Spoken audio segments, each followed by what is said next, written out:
The first thing he realized was that the hands weren't his own. They were slender, white, without a single scar. He'd never had hands like that. His palms had been familiar with a gun stock for 40 years. The skin on them was like an old shoe sole. These fingers had never held anything heavier than a feather. He was lying with his cheek against the cold stone. The stone smelled of chalk and iron. The hall hummed above him. Voices came in waves. Someone was laughing. Someone was counting aloud. He tried to stand up. His body didn't obey right away. It felt foreign and weak. It rose the way a person who doesn't know how to fall rises. Then a memory struck him. Not his own memory. It poured in like water into a hold. The boy's name was Lane Ortwell, 17 years old, in his third year at Sarn College in the city of Stosier, the worst student in 4 decades. His channels were shattered. Magic wouldn't hold within him. He had failed every test. He was failing now, too. Then his own memory came. It was brief and bitter. His name was Darn Kessel, the first blade of the old realm. He had died 8 days ago. He remembered the salt on his lips. He remembered the wine. He remembered how the pattern settled on his heart and squeezed it like a fist squeezes a bird. He remembered the face of the man who had done it, Archmage Veyron of the Kurge clan. He stood 2 paces away, watching as he fell to his knees.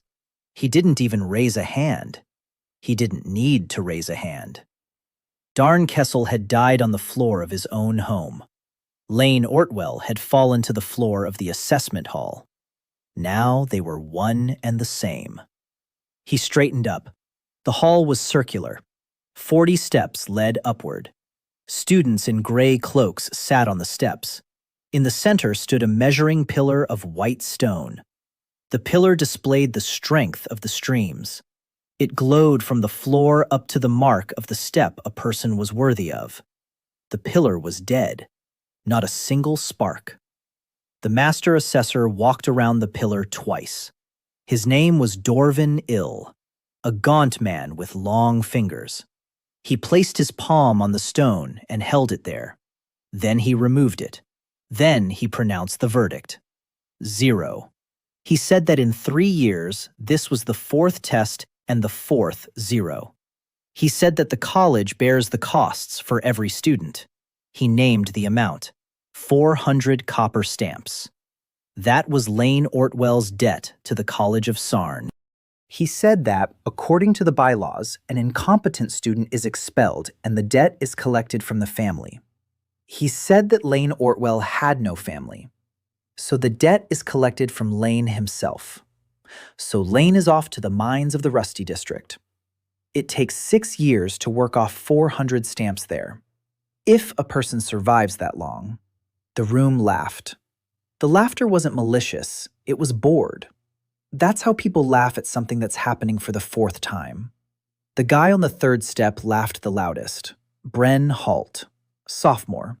4th step at 16, heir to a trading house. He slumped against the stone and said the pillar needed to be checked by a master craftsman. He said the stone must have broken out of pity. The laughter grew louder. Darn looked at him and said nothing. In his past life, he had killed 9 mages stronger than this boy. He had cut them down not because he was faster. He had cut them down because he knew where to look. He had spent 30 years learning to look. Master Dorvin Ill raised his hand and the hall fell silent. He began to demonstrate why channels were necessary. He spread his fingers and traced a pattern. The air above his palm thickened. A leaf grew from the thickened air, transparent, veined. The simplest first-level weave. The students nodded. Darn looked at the veins, and he saw it.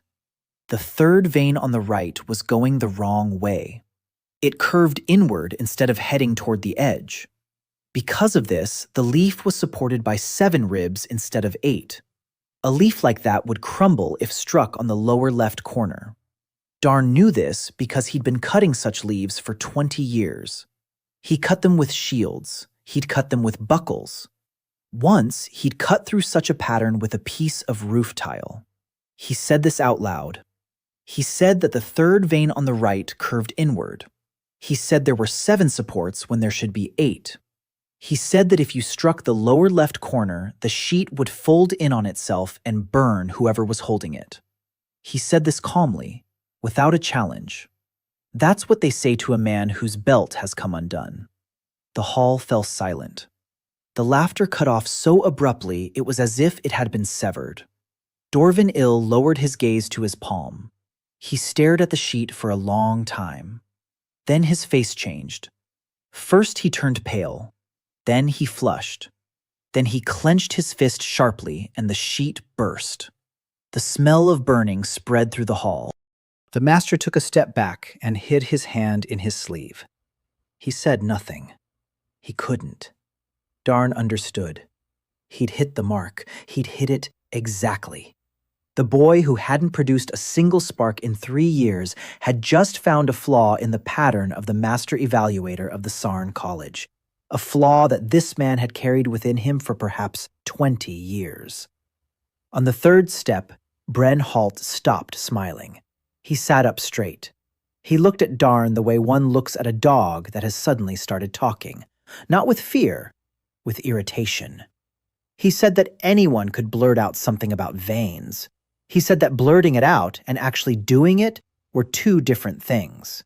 He said that the loser should show at least a spark of talent before trying to approach the masters. He was right, and that was the whole problem. Darn knew magic like an enemy. He didn't know how to create it. He knew how to destroy it. And in this body, he didn't even have a blade. A woman in dark blue descended from the upper gallery. 3rd-year curator Mirta Sesek. Short, upright, with closely cropped hair. She didn't walk fast, but everyone parted to let her through. She stopped in front of Darn and looked him in the face. She looked for a long time. She was searching for something in that face and couldn't find it. Then she spoke. She said that the charter grants an underperforming student one final chance. She said that this chance is called the confirmation trial. She said the deadline is 9 days. She said that within those 9 days, he must confirm the first level at the training ground in the presence of 3 witnesses. She said that if he passed, his debt would be frozen and he could stay. She said that if he failed, on the 10th day, the people of the Rusty District would take him away. She said that in 4 decades, no one had ever passed this test. Darn listened and did the math. 9 days, 0 power, broken channels, a debt of 400 brands, 1 enemy in the hall and 1 enemy in the capital. He smirked to himself. In his past life, he'd been through worse. Once, he'd had half a night and a single boot. He asked only one thing. He asked what counted as confirmation. Mirta Sesek replied that any action that couldn't be performed without magic would suffice. Any action. The charter doesn't specify which one exactly. Darn memorized that phrase. He memorized it in its entirety. He repeated it to himself twice. The charter doesn't specify which one exactly. It was a loophole. In his past life, he had won wars through loopholes as narrow as a finger. He stepped down from the porch and walked down the corridor of the lower level. The caravan on the road was now behind him. The name Veyron remained in his mind. It lay there like a stone in his boot.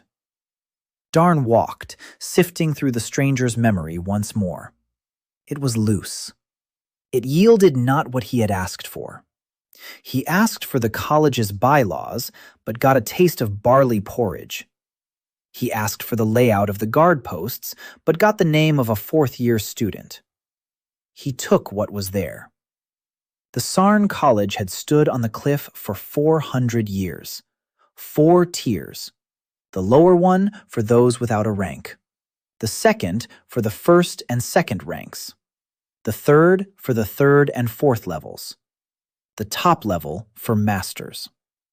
Access to each tier was granted based on an entry in the registry. Without an entry, the doors simply wouldn't open. In 3 years, Lane Ortwell hadn't risen above the lowest tier. The room was 4 paces long, a bunk, a chest, a window the width of a palm.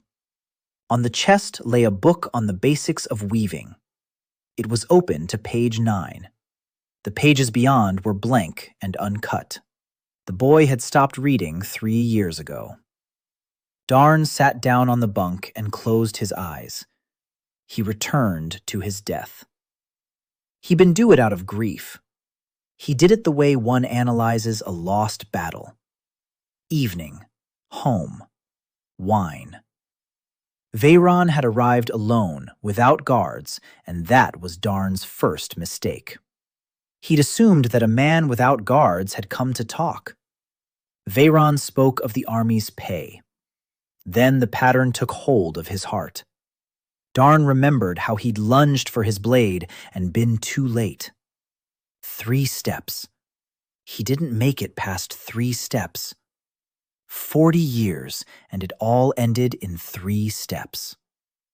He opened his eyes. He realized his second mistake. His whole life, he'd believed that a mage was a person with a weapon that had to be cut down.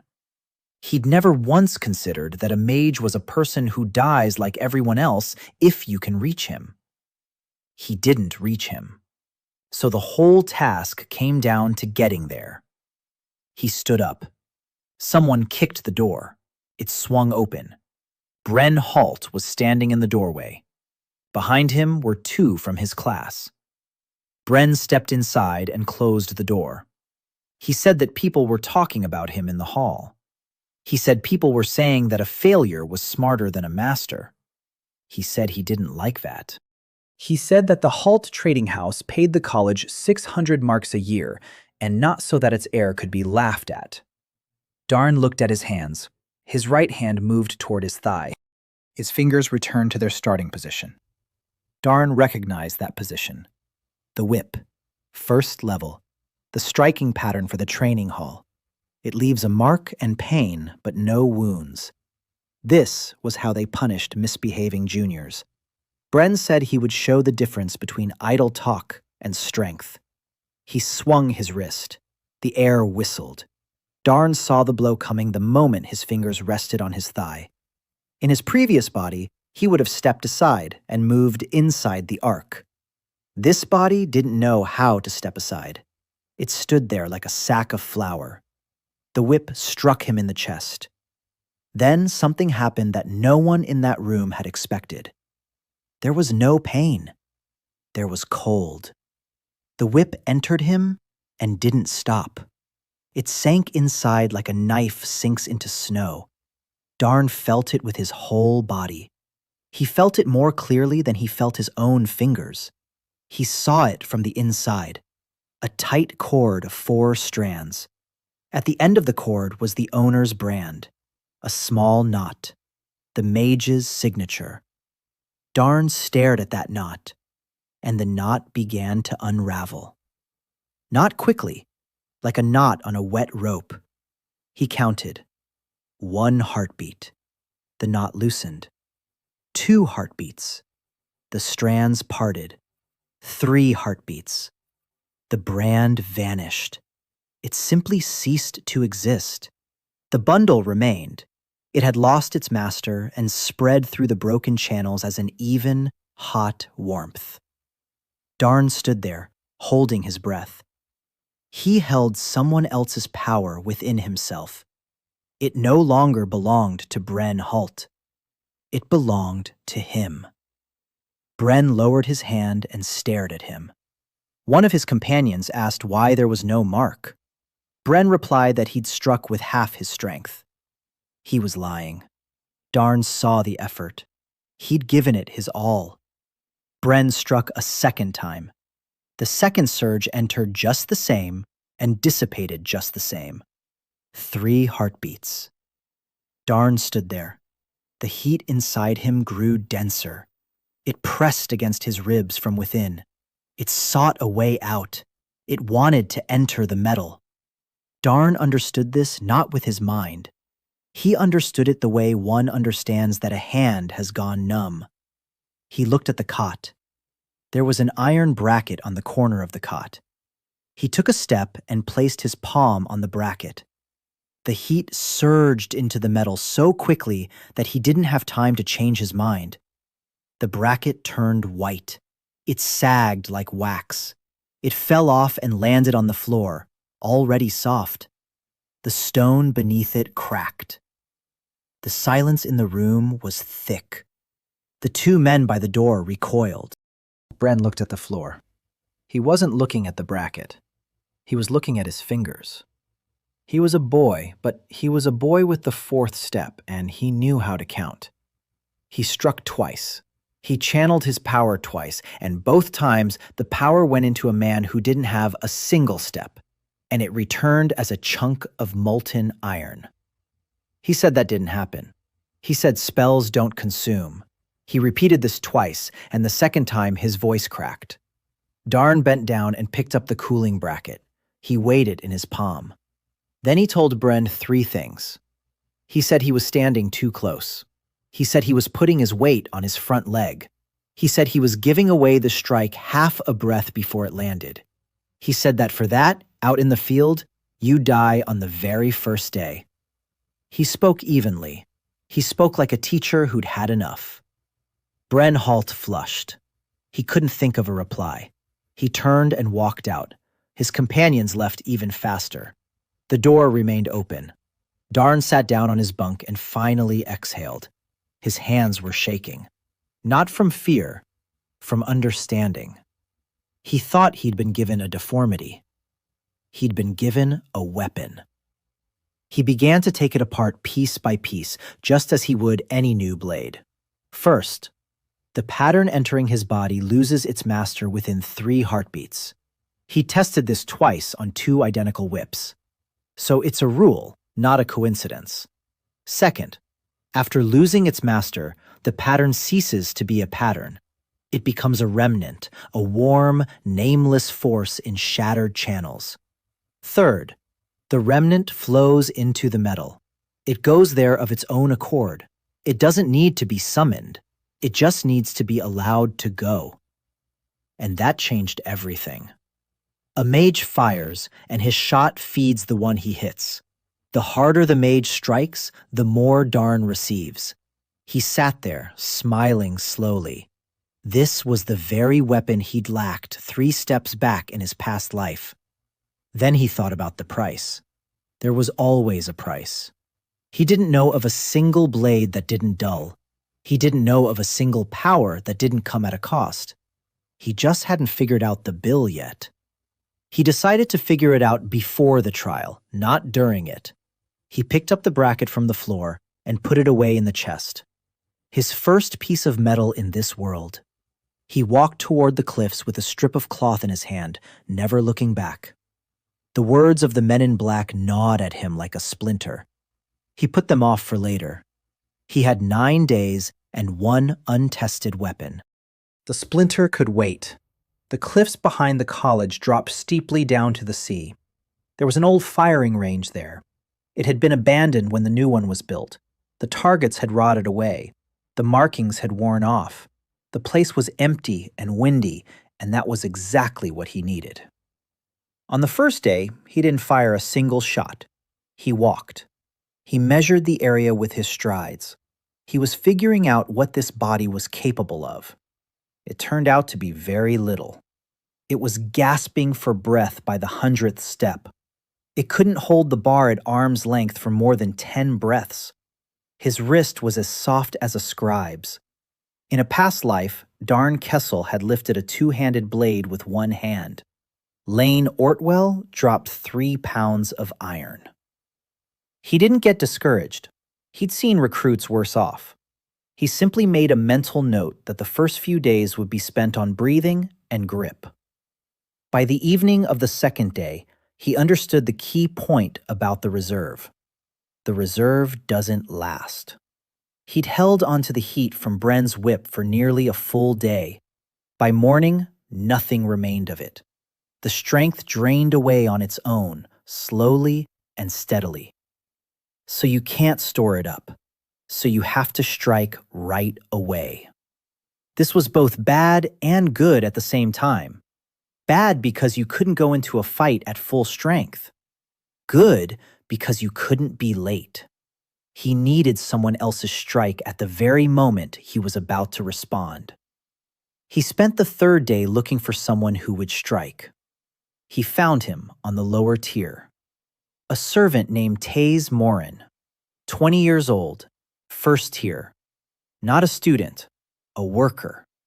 He scrubbed the floors in the halls and, once a decade, lit the lamps in the first tier pattern because it used less oil that way.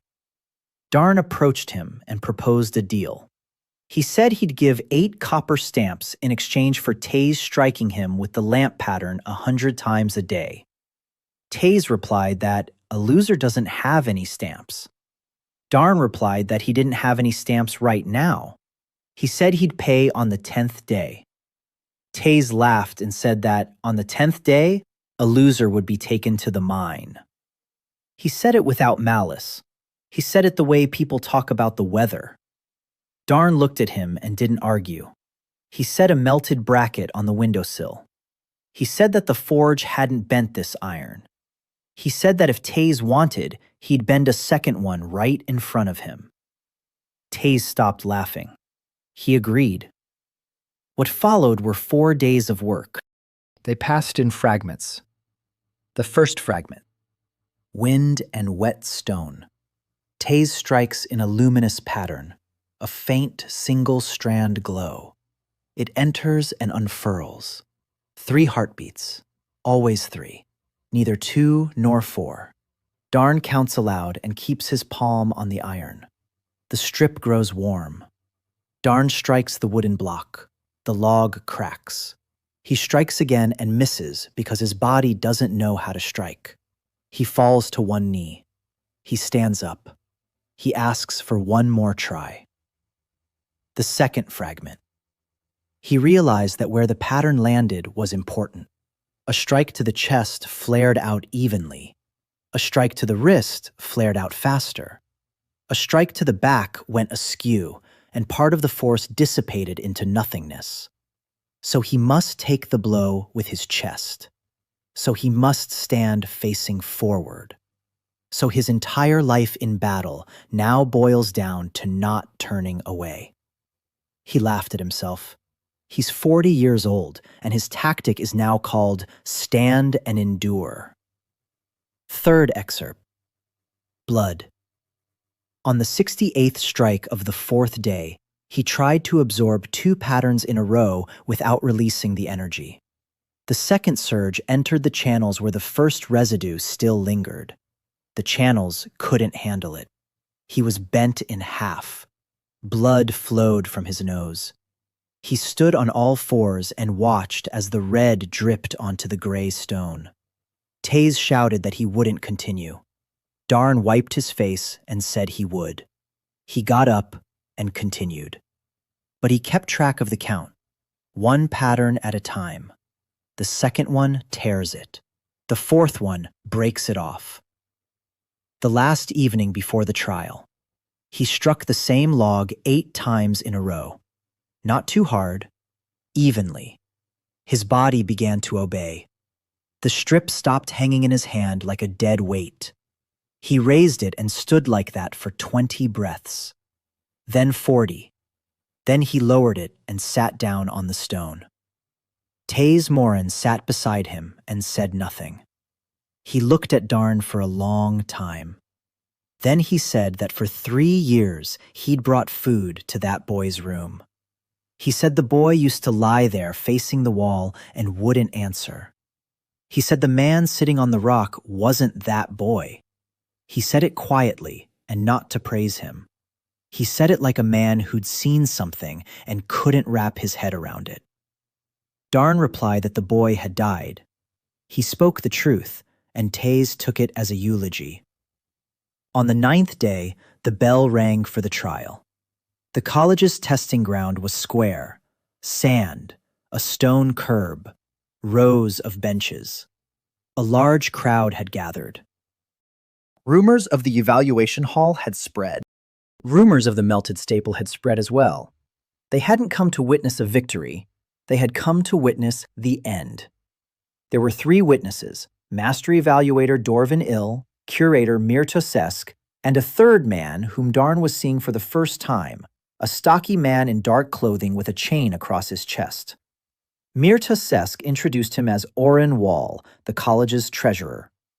Dorvin Ill stepped onto the sand and read the terms aloud. He said that student Ortvel was required to perform a feat impossible without magic. He said that in the event of failure, the debt would be enforced against him. He stated the amount, 400 copper stamps. He said this loudly and with relish. Then he asked what feat the student would choose. And then Darn did something no one in the stands expected of him. He did not demonstrate. He named a person. He said he requested that Brenna Halt be pitted against him. He said he requested that Brenna Halt be allowed to strike with full force without the restrictions of the code. He said that the feat he would perform would, by definition, be impossible without magic. The training ground buzzed with murmurs. Mirta Sesk raised her hand, and the murmur died down. She asked if he understood what he was asking for. Darn replied that he did. He said he was requesting a written waiver from the council, absolving them of responsibility for his life. He said this calmly. He walked up to the railing and reached for a quill. He signed the paper with someone else's hand, using someone else's name. He had been signing documents like this his entire life. Oren Wall leaned toward Mirta Sesk and whispered something in her ear. Darn made out the word debt. The treasurer was doing the math. If the student died on the sand, the debt would be written off as uncollectible. If the student survived, the college would get both the money and the story. He was the first to nod. Brenna Halt stepped out onto the sand as one steps out for a celebration. He was pale. He was angry. He hadn't slept for 2 nights since the moment he saw the melted bracket. He wanted to wipe that bracket from the face of the world. Dorvin Ill gave the signal. Bren struck immediately. He didn't start with the whip. He entered the 3rd-level pattern, the spear. A tight braid of 12 strands with a sharp tip at the end. Such a pattern could pierce a board a finger thick. Darn stood facing him. He didn't move. He held the strip along his leg and looked not at Bren's hands, but at his shoulder. The shoulder is always more honest than the hands. The spear struck him in the chest. His body was thrown back 2 steps. He held his ground. It grew hotter inside him than it had at any point in the past 4 days. 12 strands is not just one. He counted. 1 heartbeat. The brand held. 2 heartbeats. The brand cracked.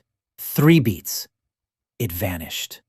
Heat flowed along shattered channels from his throat to his knees. It was as heavy as molten lead. The benches were silent. Bren Halt stood with his mouth agape. He had seen his spear pierce the man and the man not fall. The man in black walked away, and Darn remained standing at the gate of the training ground, empty-handed. He did not follow. To follow would have been honest and foolish. He memorized the face. Round, no eyebrows. The left ear was cut off halfway. He was used to remembering people by what they were missing. He returned to the courtyard. Rumors spread faster than he could. By evening, the entire Sarn College knew about the cut-off railing. By morning, the whole city knew. That morning, Darn was summoned to the 2nd tier. It was the first door that opened for him according to the roster. Behind the door, Mirta Sesk was waiting for him. She was sitting at a desk and didn't stand up. She said that, according to the charter, the 1st level grants access to the 2nd tier. She said that the 2nd tier consists of the lower assembly's library and the small training ground. She said that access isn't granted to everything, it's granted by section. She placed a sheet of paper with 3 lines on it in front of him. 3 sections.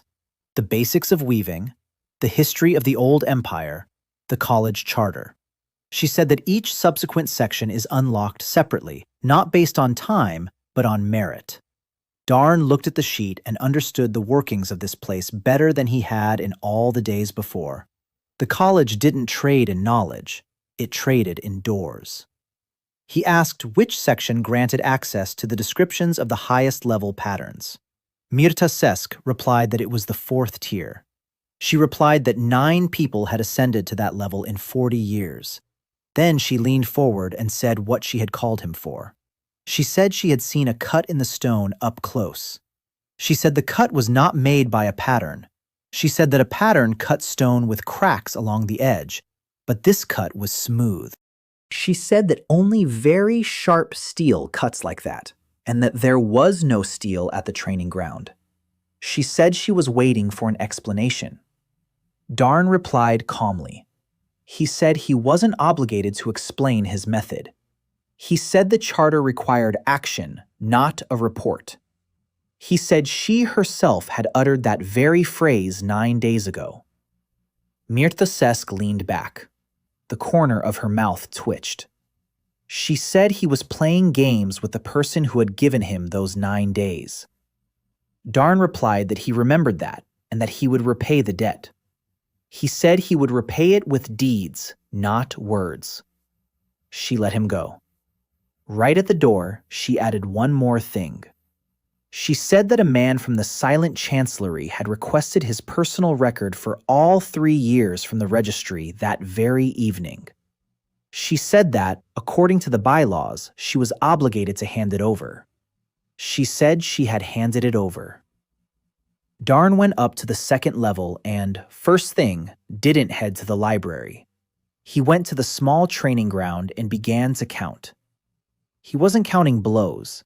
He was counting the cost. He already knew the 3 rules.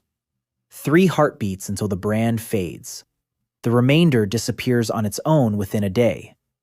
The 2nd pattern in a row breaks the channels. He was missing the 4th rule, the very price everyone pays. He found it on the 2nd day.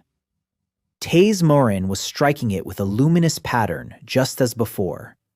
Darn held his palm over the new streak. The metal grew warm. Everything was going as usual. Then he tried letting go of the streak and holding the residue in his body longer. He unclenched his fingers. The residue flowed down toward his palm and found no way out. It struck the bone of his wrist from the inside. Darn dropped to one knee. The skin on his hand broke out in red streaks as if scalded by boiling water. He grabbed the strip and the heat subsided. The streaks remained. By evening, they had turned into blisters. He sat there examining his hand and finally smiled. So that's the score. He wrote down the 4th rule. The residue lasts only as long as the skin touches the metal. Remove the metal, and it will start to eat you from the inside. So its power works only with the blade in his hand. That means all he has to do is knock the iron out of him, and he'll become what everyone thinks he is, an empty boy with broken channels. He realized one more thing. This isn't a flaw, it's a mechanism. He isn't a mage who was given a flawed body. He's a swordsman who was given a body that functions only with a weapon. Someone designed this body to be exactly like this. The thought was cold. He set it aside along with a nagging doubt about the list and the men in black. On the 4th day, Oren Wall found him. The college treasurer came in person to the small training ground, which was rare. He was stocky. He was breathing heavily. He wore a chain around his neck and carried a book under his arm. He didn't say hello. He opened the book and began reading the numbers aloud. He said that student Ortwell's tuition for 3 years amounted to 412 copper stamps.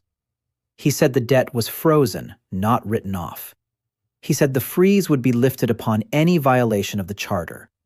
He said a separate bill had been issued for the cutoff edge of the training ground. 86 marks for the stone and the labor. He said the bill had been added to the total debt. The total came to 498. He closed the ledger and looked at Darn over it. He said that in 22 years of service, he had seen 11 miracles, and that all 11 had ended the same way. He said that a miracle always costs more than it brings in. He said he didn't believe in the boy who cut stone. He said he believed in the columns. He said that in 6 months, this boy would owe the college 1,000 and would leave for the Rusty District, just as the 11 before him had. Darn listened to the end. He didn't interrupt once. Then he asked the treasurer one question. He asked how much the College of Sarn paid for blade steel for the training hall. Oren Wall was taken aback. He didn't answer right away. He said the steel was sourced from the Rusty District. He said the price was 40 marks per strip, and that they purchased 200 strips a year. Darn nodded and said the following. He said the college buys the steel because the training blades shatter from the patterns on the training grounds. He said they don't snap from the force of the strike, but because the steel is annealed and brittle. He said that soft, unannealed iron doesn't tear the pattern, but bends it. He said that bent iron can be straightened with a hammer in a single evening, while snap steel is thrown away. He said that if the college switched to unhardened blades, it would lose its prestige, but save 120 marks a year. He said he'd tested this personally on his own blade for 8 days straight. He fell silent. Oren Wall stood with his book open and wasn't writing. He looked at Darn and his expression slowly changed. Not surprise. Something else. He opened the book to the middle, found a line, and traced it with his finger. He was counting. Darn could see him counting. Then the treasurer raised his head and asked how an incompetent third-year student knew the price of steel and the behavior of tempered iron. Darn replied that he had seen many broken blades. Oren Wall stood there for a moment longer. Then he said that the bill for the sideboard still stood. He said this without his former gravitas. He left as quickly as he had come. Darn watched him go and realized that he hadn't won money. He had won the first person in this fortress who had begun to view him not as an expense, but as a source of income. He stood in the third row and didn't move. The courtyard was packed. 200 people all staring at the Archmage. Darn was staring too. He looked the way one looks at a river before crossing it. He was gauging the distance. 22 paces to the carriage. 4 guards in black stood in his way, 2 more at the gate, no metal in their hands. He forced his fingers to unclench. Veyron didn't speak for long. He said he was glad to see the Sarn College in good order. He said the final exam would take place in 3 days. He said he would preside over it personally. His voice was even and not loud. He never raised it. Darn remembered that voice. He'd heard it above him on the floor of his own home.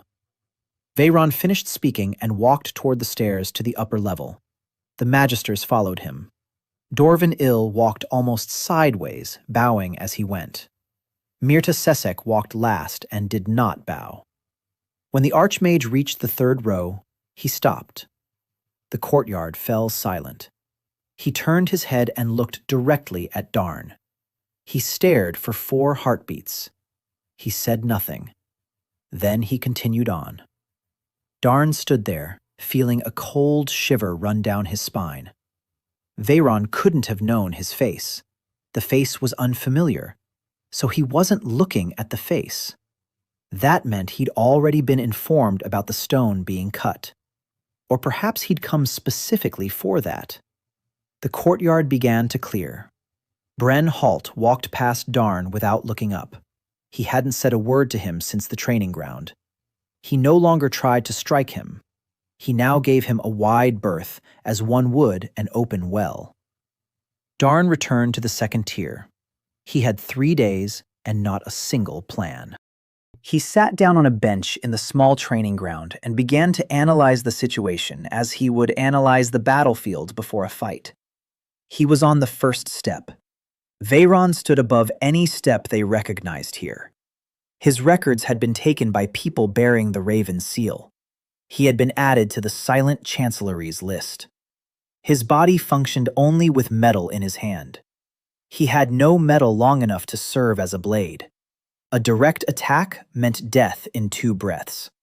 He dismissed that option immediately. In his past life, he had won 7 out of 10 battles, not through strength, but by forcing the enemy to strike first. He needed the enemy's blow. That meant he needed a pretext. He began looking for a pretext, and the pretext found him. By evening, they came for him. It wasn't a servant who came. It was a man in a black cloak with silver thread and a left ear that was half cut off. The very same man from the training ground gates. He said that the Silent Chancellery was conducting an inquiry. He said that student Ortvel had been invited. He used the word invited in a way that meant something else. They led him to the lower hall of the East Wing. The hall was empty. 1 table, 2 chairs. On the table lay a book on the basics of weaving. That very one. With his charcoal notes on the back of the pages. The man sat down and invited Darn to sit as well. He introduced himself as Selk Orthan, an investigator with the Silent Chancellery. He opened the book and traced his finger along the charcoal-drawn lines. He didn't start with questions. He started with a story. He said that over the past 2 months, 9 cases of sudden channel failure among young mages had been recorded in the realm of old. He said that all 9 had been healthy, and all 9 had lost their ability to weave in a single day. He said that all 9 had died within 2 decades. He said that the bodies had not been preserved. He said that the student Ortvel was the 10th and the first to survive. Darn listened, and inside him everything became very quiet and very clear. Selk Ortan turned the page. He read the charcoal-written line aloud. 3 heartbeats. He asked what it meant. Darn replied that it was a count used in a breathing exercise. Selk Ortan nodded, as if he had been expecting exactly that. He read the second line. Metal holds. He asked what holds the metal. Darn replied that he didn't remember.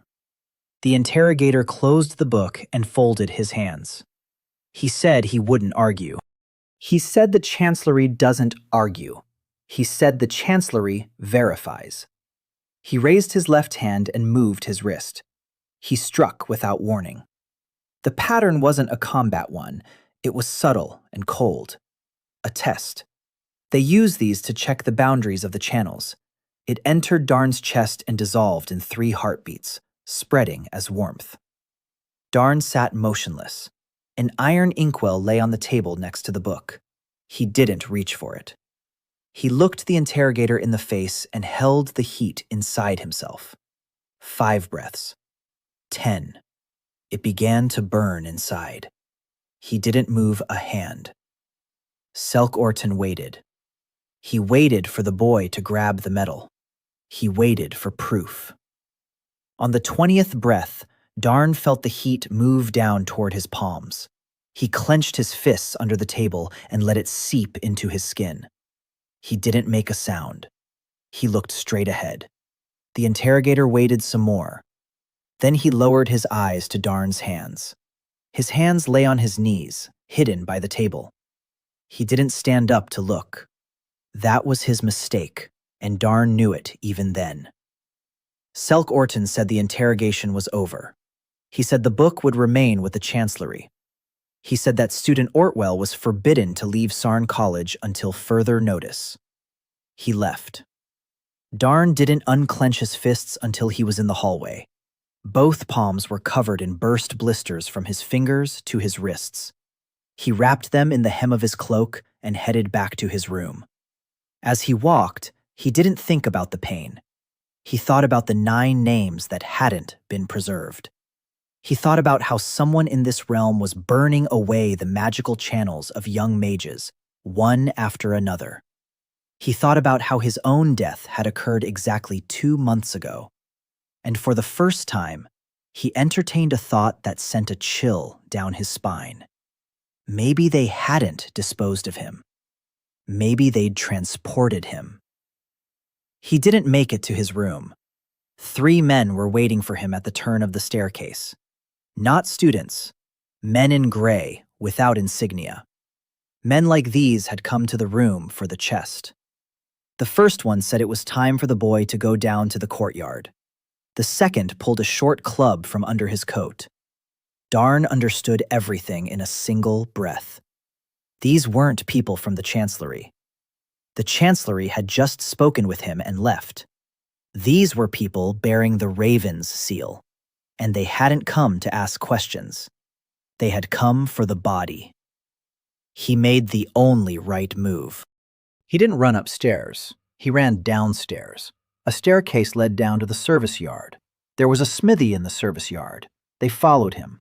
The first one caught up with him halfway down the flight of stairs and struck him on the back with the club. Darn fell onto the steps, rolled down, and got back up. His body couldn't take the blow well. He ran to the door and tumbled out into the yard. The smithy was 30 paces away. The forge wasn't lit. The old blacksmith was sitting by the wall. Darn didn't ask for permission. He shouted as he ran that he was taking the strip. The blacksmith didn't move. The yard was empty. 3 men followed him out and fanned out. One went to the right, the second to the left. The third stood by the door and raised his hands. He was a mage. Darn recognized the spell immediately and welcomed it as his own. He recalled the 5 phases of any lost battle. First phase, impossibility. 3 against 1, a weak body, burned palms. Second measure, the first exchange. The one on the right struck with a club. Darn took the blow on his forearm and heard it crack. He lost his arm. He was left with only one. Third measure, observation. He looked at the mage by the door and saw his grip pattern, a simple hold. That's how they tie up legs. That's not how they kill. So they wanted to take him alive. So they wouldn't strike to kill, but to subdue, so he could afford to do what they couldn't. Fourth beat. He stopped backing away from the mage. He moved toward him. The hold sank into his chest. 3 heartbeats. The brand cracked and vanished. Heat surged through his channels. The one on the left struck him in the side, and Darn didn't feel it. He reached the wall of the forge. A metal bar stood against the wall. Long, unheated, 2 fingers thick. He grabbed it with his left hand. The metal absorbed the heat instantly. The bar turned white. Fifth beat. The price. He didn't strike the mage. He struck the pillar supporting the smithy's awning. They stood 4 paces apart amid the wreckage of the awning. The courtyard was silent. Darn held a twisted, cooled piece of iron in his left hand. His right hand hung limply at his side, refusing to obey him. He looked into the face of the man who had killed him 12 days ago and forced himself to breathe steadily. Veyron of the Kerch clan looked at the cut end of the oak post. Then he shifted his gaze to Darn. He looked at him for a long time. Darn saw something fall into place in those eyes. Not a guess, a confirmation. That's how a man looks when he finds an item in the inventory that had long been on the list. The archmage bent down and picked up a shard of roof tile from the ground. He turned it over in his hand and tossed it aside. Then he spoke, his voice as steady as ever. He asked who had authorized a first-year student to use the blacksmith's yard. Oren Wall stepped forward and opened a book. He began to speak of the damage, the awning, the beams, the roof tiles. He named the amount, 140 marks. Veyron raised 2 fingers, and the treasurer fell silent mid-word. The archmage said that House Kerj would cover the damages. He said it matter-of-factly, as if that's how one pays for a broken mug. A murmur rippled through the courtyard. Mirta Sesk wasn't looking at Veyron. She was looking at the 3 people in gray lying beneath the beams. She bent down and turned one of their faces toward the light. She said these people weren't from the Sarn College. She said they weren't wearing insignia. She asked loudly who had let them through the gate. No one answered. Veyron said he would handle it himself. He said he would not interfere in the college's internal affairs until his departure. He said he was asking the masters to return to their duties. And the courtyard began to empty. People were leaving quickly because they sensed the same thing Darn did. The conversation hadn't even begun yet. A minute later, only 3 remained by the forge. Veyron, Darn, and a man from the silent chancellery with a half-severed ear who had come from somewhere off to the side and stood apart, as if setting a boundary stone. Selk Orton said that the chancellery was obligated to make a record of the 3 deaths. Veyron replied that he had no objection. Selk Orton took out a tablet and began to write. He didn't say another word, but he didn't leave either. The Archmage stepped closer. He stopped 2 paces away, exactly the same distance he had stood back then in Darn's house. He couldn't have known what he was doing. Or maybe he could. He said he had seen the cut edge of the railing at the training ground. He said he'd seen the cut on the post just now. He said that in 41 years, he'd never encountered such an edge. He said that a pattern cuts raggedly, while steel cuts cleanly, and that there was neither a pattern nor steel here. He asked how. Darn stood there in silence. He wasn't counting the answers. He was counting the distance. 2 steps. 1.5 breaths. In his previous body, he would have taken those 2 steps and it would all have been over before Veyron could bring his hand to his hip. In this body, he wouldn't even make it halfway. His right hand was broken, his palms were raw. The iron in his left hand was cold and good for nothing but throwing. He let go of the thought of attacking, just as one lets go of a rope that's cutting into one's fingers. He said he didn't know how. He said he struck with metal and metal cut. He said that was all. Veyron smiled slightly at the corner of his mouth. He said that in the realm of old, people lie in 2 ways. Those who make things up lie, and those who tell the truth but not the whole truth lie. He said he respected the second way. Then he asked something else. He asked if the student Ortvel remembered the day his channels failed. There it was. Darn pulled that day from someone else's memory. He had been there. The boy was standing in line for the spring examination. It was stuffy. There was the smell of chalk, then a blackout. 3 days of amnesia and emptiness inside. He was told he'd burned out from overworking. Darn replied that he remembered the examination, but not the rest. Veyron nodded as if he'd received exactly what he'd asked for. He said that was normal. He said everyone remembers what came before, but no one remembers the moment itself. He said the word everyone, and Darn remembered it. The Archmage turned and walked toward the stairs. On the 3rd step, he stopped and spoke one last time. He said that the final exam would take place in 3 days. He said that, according to the regulations, only 4th-level students were eligible to take it. He said that, by his authority, he was adding 1st-level student Lane Ortwell to the list. He said he wanted to see that cross-section again, up close. He left. Darn stood there watching his back and realized he'd just been reassigned to another board. He wasn't the boy they wanted to get rid of. He was the subject they'd come to examine. Selk Ortan closed the board and approached. He said the report had been compiled.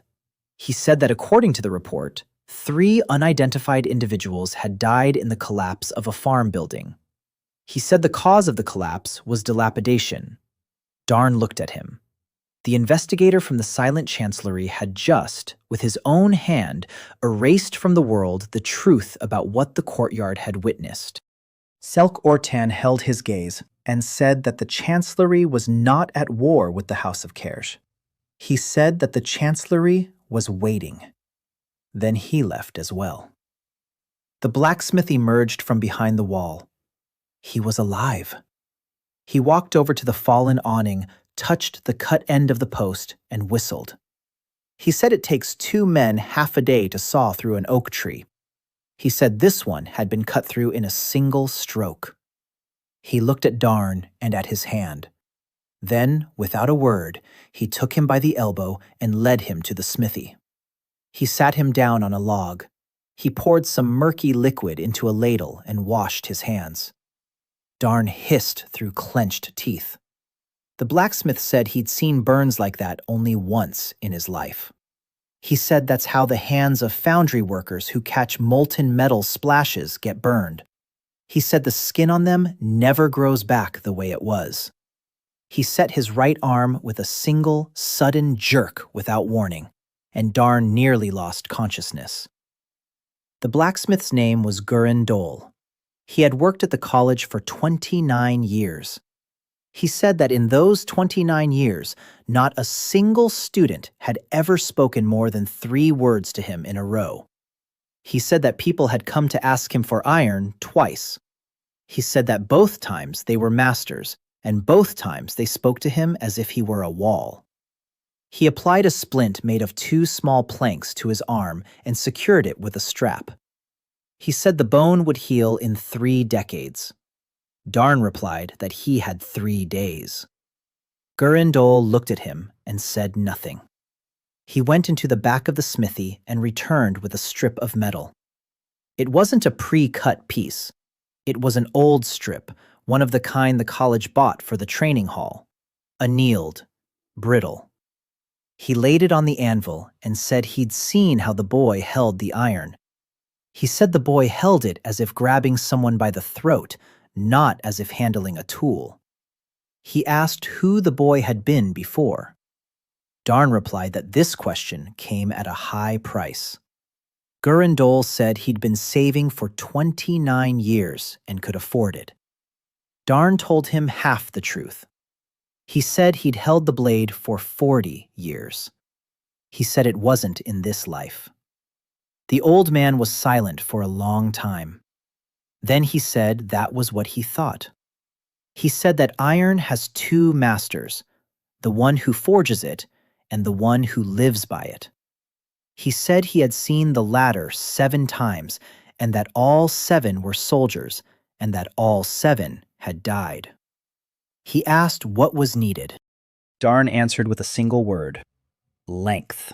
He said he needed a strip of untempered iron 3.5 cubits long. He said he needed a single-handed tang and a wrapping of rawhide. He said he needed neither a blade, nor sharpening, nor tempering. He said it wouldn't be the iron that would cut. Gurren Dole asked what, then, would do the cutting. Darn didn't answer. The blacksmith stood there for a moment and said he would make it. He said he would have it ready in 2 nights and that he wouldn't charge a single mark for it. He said he wanted something else in return. He said he wanted to stand in the front row at the graduation trial. Darn stepped out of the forge into the darkness. The courtyard had been cleared. The debris from the shed had been piled against the wall. Where the post had stood, there was a circle of sawdust. He went up to the 2nd floor, and they were waiting for him there. Taze Moran was sitting on the floor by the door to his room, holding a piece of bread but not eating it. He jumped to his feet. He began to speak quickly. He said he'd seen 3 men walking up the stairs, that he'd run to get the guards, and that the guards hadn't gone. He said the guards had told him there was trouble in the courtyard at the Kersh house. He said he'd been standing by the gate and heard a crash but couldn't do anything. He fell silent and looked at his re-bandaged palms. Then he said the most important thing. He said he was leaving. He said he'd been scrubbing floors for 3 years and had hoped to work his way up to the position of lamplighter. He said the lamplighter was paid 20 clamps per decade. He said that, with that boy around, he wouldn't even make it to the end of a decade. Darn listened to him until the end. Then he said the man was right and could go. He said he'd give him 8 clamps as soon as he received them. Taze Moran stood there, kneading bread. Then he said he'd go ask the treasurer first. He went downstairs. Darn went into the room and sat down on the cot in the dark, and for the first time in 12 days, he allowed himself to just sit there. His shoulder was on fire. His hand ached. He didn't sleep that night. He sat there and made a list of what he didn't have. The list turned out to be long. His right hand was in a splint. Both palms were scraped down to the flesh. Not a single pattern he could strike himself. 3 days until the trial against the 4th-level graduates. The archmage upstairs who knows more about him than he does himself. He flipped the sheet over. On the other side, he wrote down what he did have. Another strike feeds him. 3 heartbeats until the brand fades. The metal in his hand holds what's left, and one fresh one. He needs an opponent who strikes hard. A weak opponent is more dangerous than a strong one. A weak one won't give him anything. That's what he went with on the first day. He didn't spend the first day on his body. He spent it in the lower assembly's library. He arrived there at dawn and stayed until dark. He didn't need patterns. He needed the charter. He read it as one would read a blueprint of an enemy fortress. He wasn't looking for prohibitions. He was looking for loopholes. By evening, he had found 7. The 5th was the best. According to the charter, the final test took the form of successive duels on a large training ground. One participant would challenge another. Refusal to accept a challenge counted as a defeat for both. And nowhere did it say that the challenge had to be a one-on-one duel. He reread the line 4 times and memorized it word for word. He closed the book and noticed he wasn't alone in the room. At the next table sat a 4th-year girl in a raincoat. She'd been sitting there since noon and hadn't turned a single page. She looked at him openly and didn't look away when he returned her gaze. She introduced herself. Isla Ron, 4th year, 3rd level. She said she'd been at the training ground 9 days ago. She said she'd seen the cut in the rim. She said she'd walked up to it afterward and run her finger along it. She said the cut had been cold after just an hour, but the stone beyond the 3rd-level pattern retains heat until morning. She said that meant one thing. The heat didn't go into the stone. The heat went into the iron and away with the iron. Darn looked at her and didn't answer. She said she wasn't going to report it. She said she had a score to settle. She said her older brother had studied here, and last spring his channels had failed during the spring inspection. She said they took him home and that he died 11 days later. She said they explained to her that he'd burned out from overwork. She spoke these words, and as she said the last one, her cheek twitched. Darn was silent for a long time. Then he asked her brother's name. She told him the name. He memorized it and added it to the list of 9. He asked why she had come. She replied that she had been studying in this building for 4 years and knew every door and every list in it. She said that the lower assembly hall was half the library. She said that the other half was on the 4th level and that an entry in the register led there. She said that the curator made the entry. She said she was at the 3rd level and that she could bring one person with her to the communal reading hour. She said the communal hour took place once every 10 days. She said the next one was tomorrow. Darn realized that a door had just been opened for him. He asked what she wanted. She replied that she wanted to know what had happened to her brother. She said that was all. He said he'd tell her when he found out himself. He didn't promise she'd survive it. She nodded, as if she hadn't expected anything else. The second day was the day of assembly. It passed in fragments, and Darn later remembered it exactly that way. The first fragment. The forge in the dark.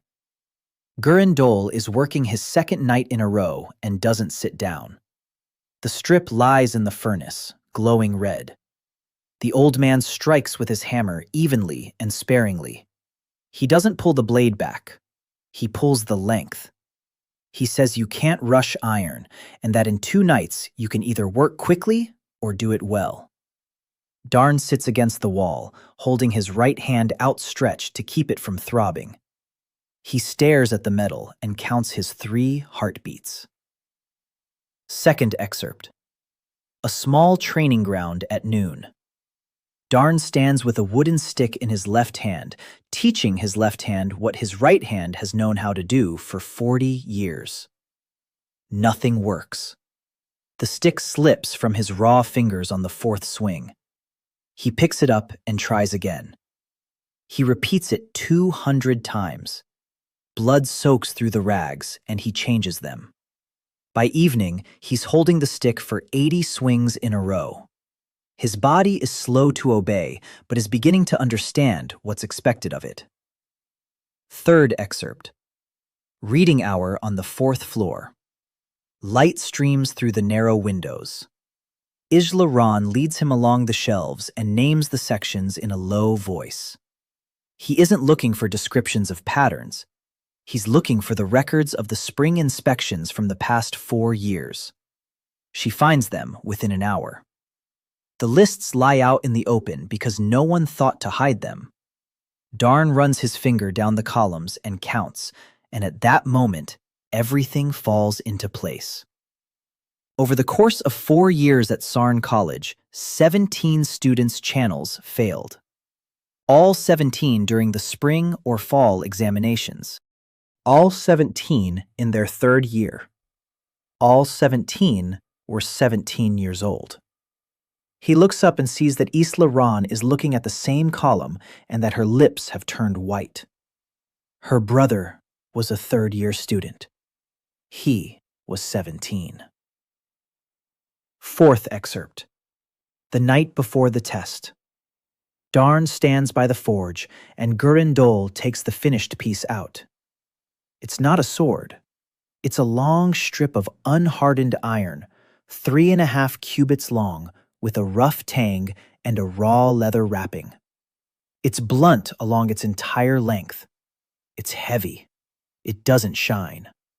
The blacksmith places it on the anvil and says he's ashamed of this work. He says he's made knives for butchers that were more beautiful. Darn takes it in his left hand, lifts it, and holds it. He holds it for 20 breaths, then 40. Then he lowers it. He says it's the best weapon he's ever been given. The old man turns away and fiddles with the bellows for a long time, not turning back. Between these snippets, Darn figured out one more thing, and it cost him half a day and fresh blood. He was testing the limit. He asked Isla Ron to strike him with a 3rd-level pattern. She refused. He asked again and said that otherwise he'd go out to the training ground blind. She struck. The pattern was more powerful than anything he'd ever felt before. 20 threads. He counted them. 1 strike. 2. 3. The brand was gone. But the residue was different. It wasn't warm.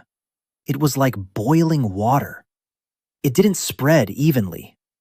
He struck his chest from the inside, and Darn fell to one knee and dropped the strip. The metal lay a step away.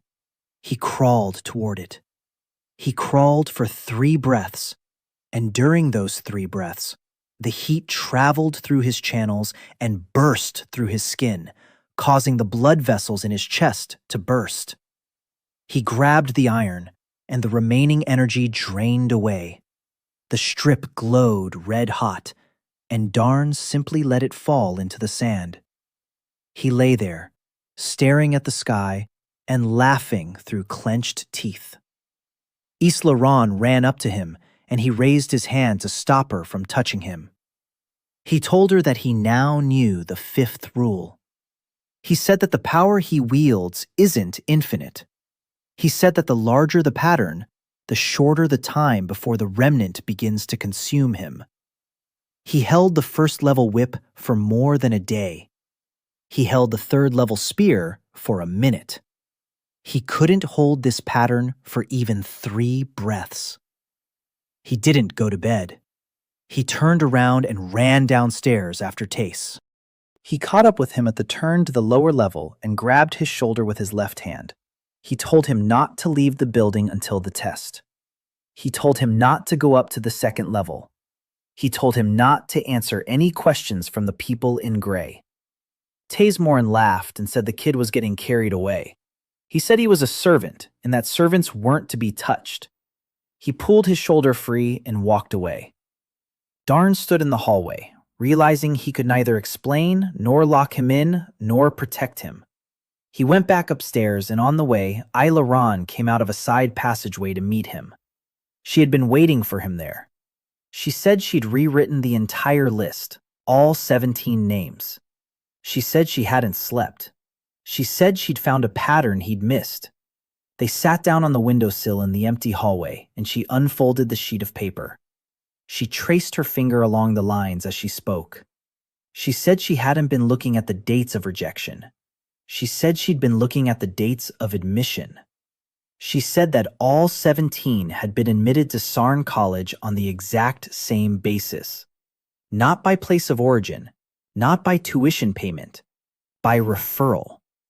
She said that in the registry, this was a separate line item, and that it meant the student had been sent from the provinces by decision of the state council, with tuition paid from the treasury. She said there had been 23 such students at the entire college over the past 4 years. She said that out of the 23, 17 had been rejected by Rusla. Darn took the sheet and looked at the column. He said it wasn't a coincidence. He said it was a selection process. He asked who signed the referral. Isla Ron replied that the state council signed it, while the silent chancellery prepared the lists. Darn sat there, holding the sheet, and went over those 12 days in his mind again. And then what had been off from the very beginning fell into place. He remembered the assessment hall. He remembered Master Dorvin Ilya in the pattern he had woven over his palm. The third line on the right curved inward. There were 7 support lines instead of 8. Darn had decided then that it was an old mistake. He didn't stop to think why a person would carry a mistake for 20 years. And then he remembered something else. He remembered his own death. He remembered the pattern that had settled on his heart. He had never examined it closely. He hadn't had time. But he had seen its edge in that split second as he fell, and the edge was the same. The vein ran inward.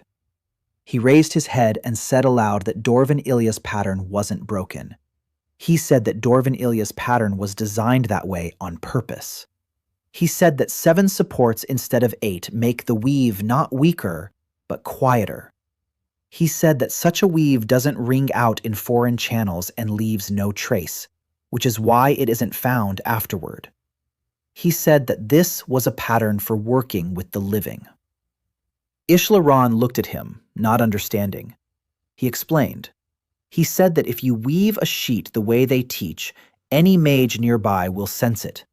If you weave it with 7 supports, no one will sense it. He said that 20 years ago, someone had taught Dorvin Ilya this. He said that over the past 20 years, all of the Sarn College spring examinations had passed through the hands of the master examiner. He said that the examination was the only day of the year when a student stood before the master with their channels open and offered no defense. She understood. She stood up, walked over to the wall, and stood with her back to him. Then she said that her brother had gone through the spring examination with Dorvin Ilya. She said that everyone goes through it. She said that she herself had gone through it 4 times. Darn said that she had gone through it 4 times and they hadn't touched her because she came from a family with land in Stosier and someone would be held accountable for her. He said they targeted those for whom no one would be held accountable. Those sent from the provinces at the treasury's expense. Those with neither family, nor name, nor money.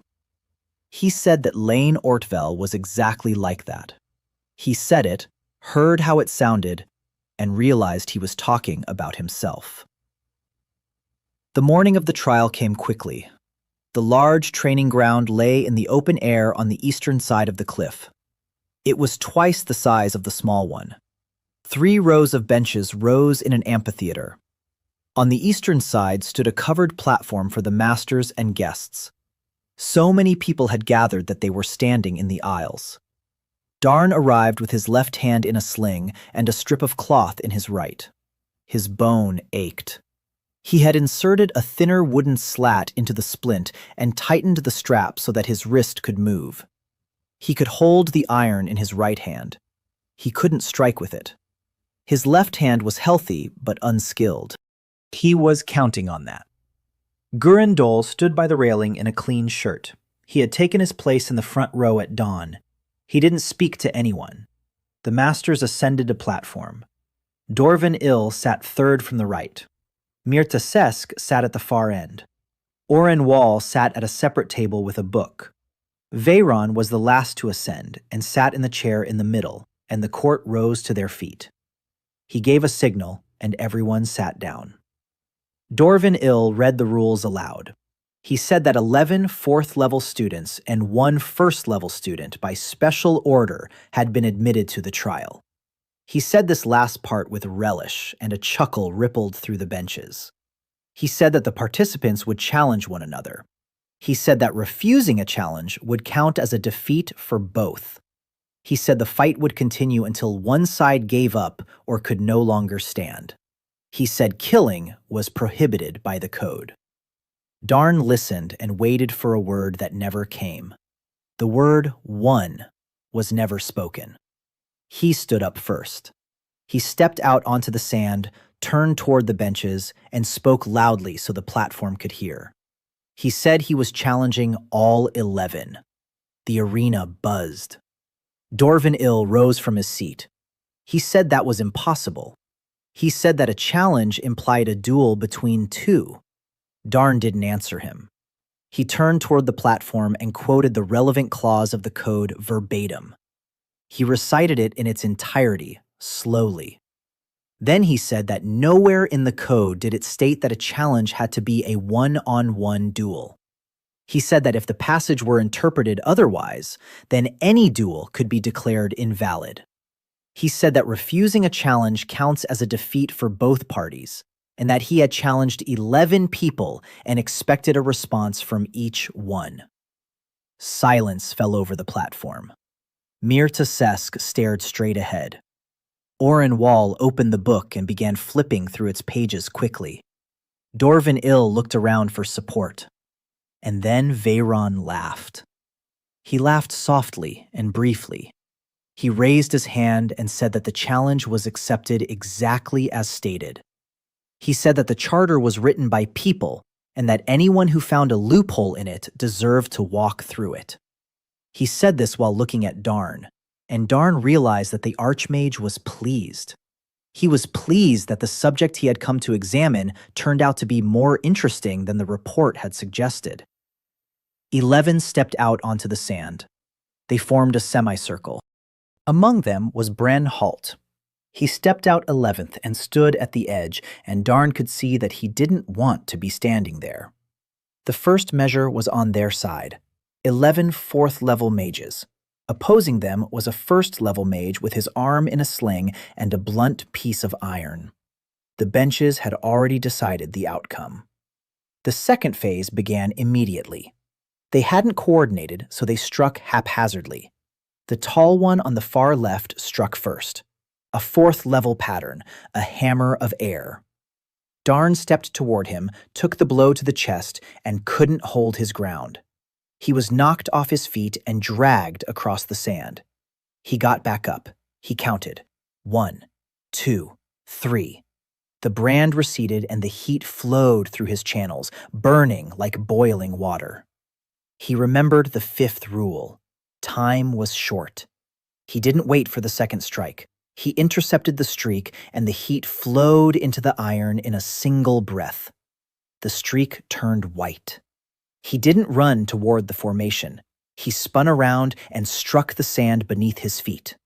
The red-hot iron sank into the sand up to his elbow, and the sand beneath it baked and flared white, and a column of steam and dust struck the formation in the face. The benches screamed.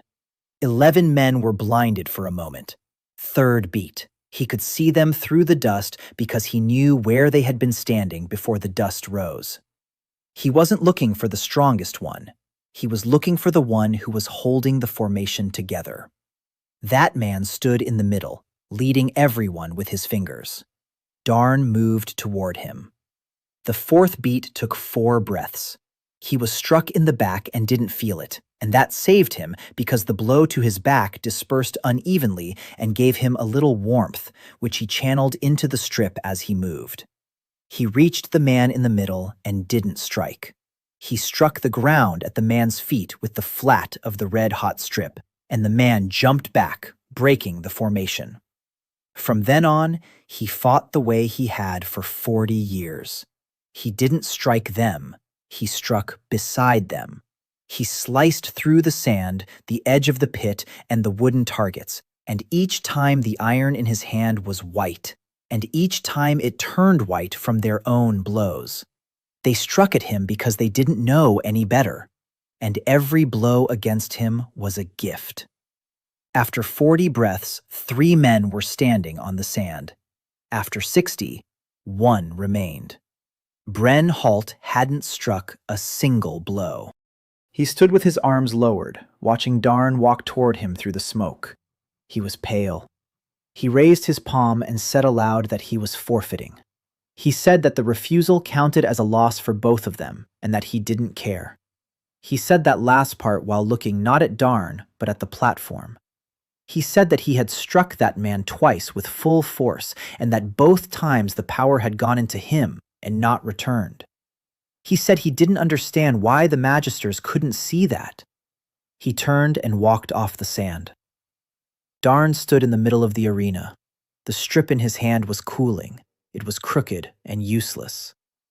11 people were lying or sitting on the sand. The Skamis weren't shouting. They were silent. Gurren Dole stood in the front row with his arms folded, not moving. Darn turned toward the platform and saw what he'd been looking for since day 1. Veyron rose from his chair.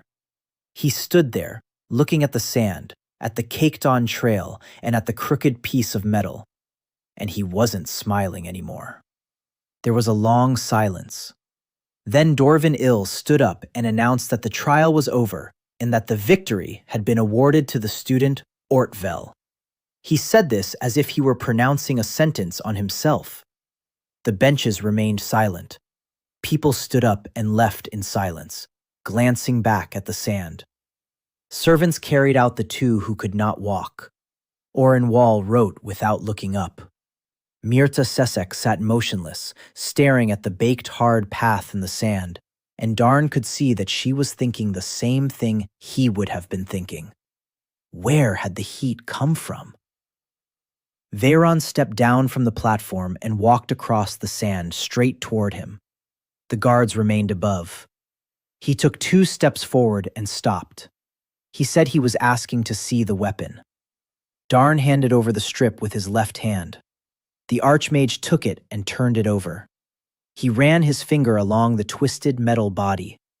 He said the iron was unhardened and soft, and that it couldn't even cut through a rope.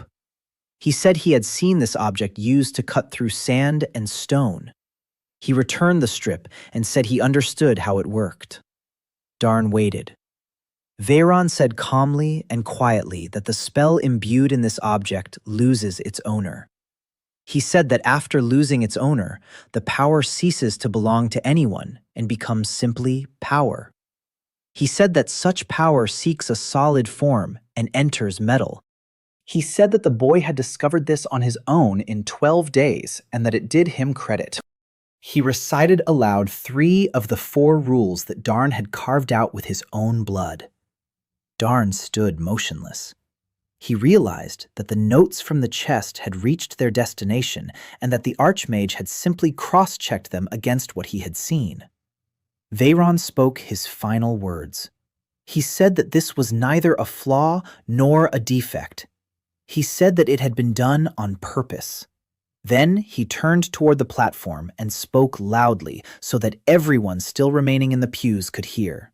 He said that the House of Kurge was taking student Lane Ortwell under its patronage. He said that all debts owed to the Sarn College would be settled by the House of Kurj today. He said that the student was being transferred to the 4th tier with full access to all departments.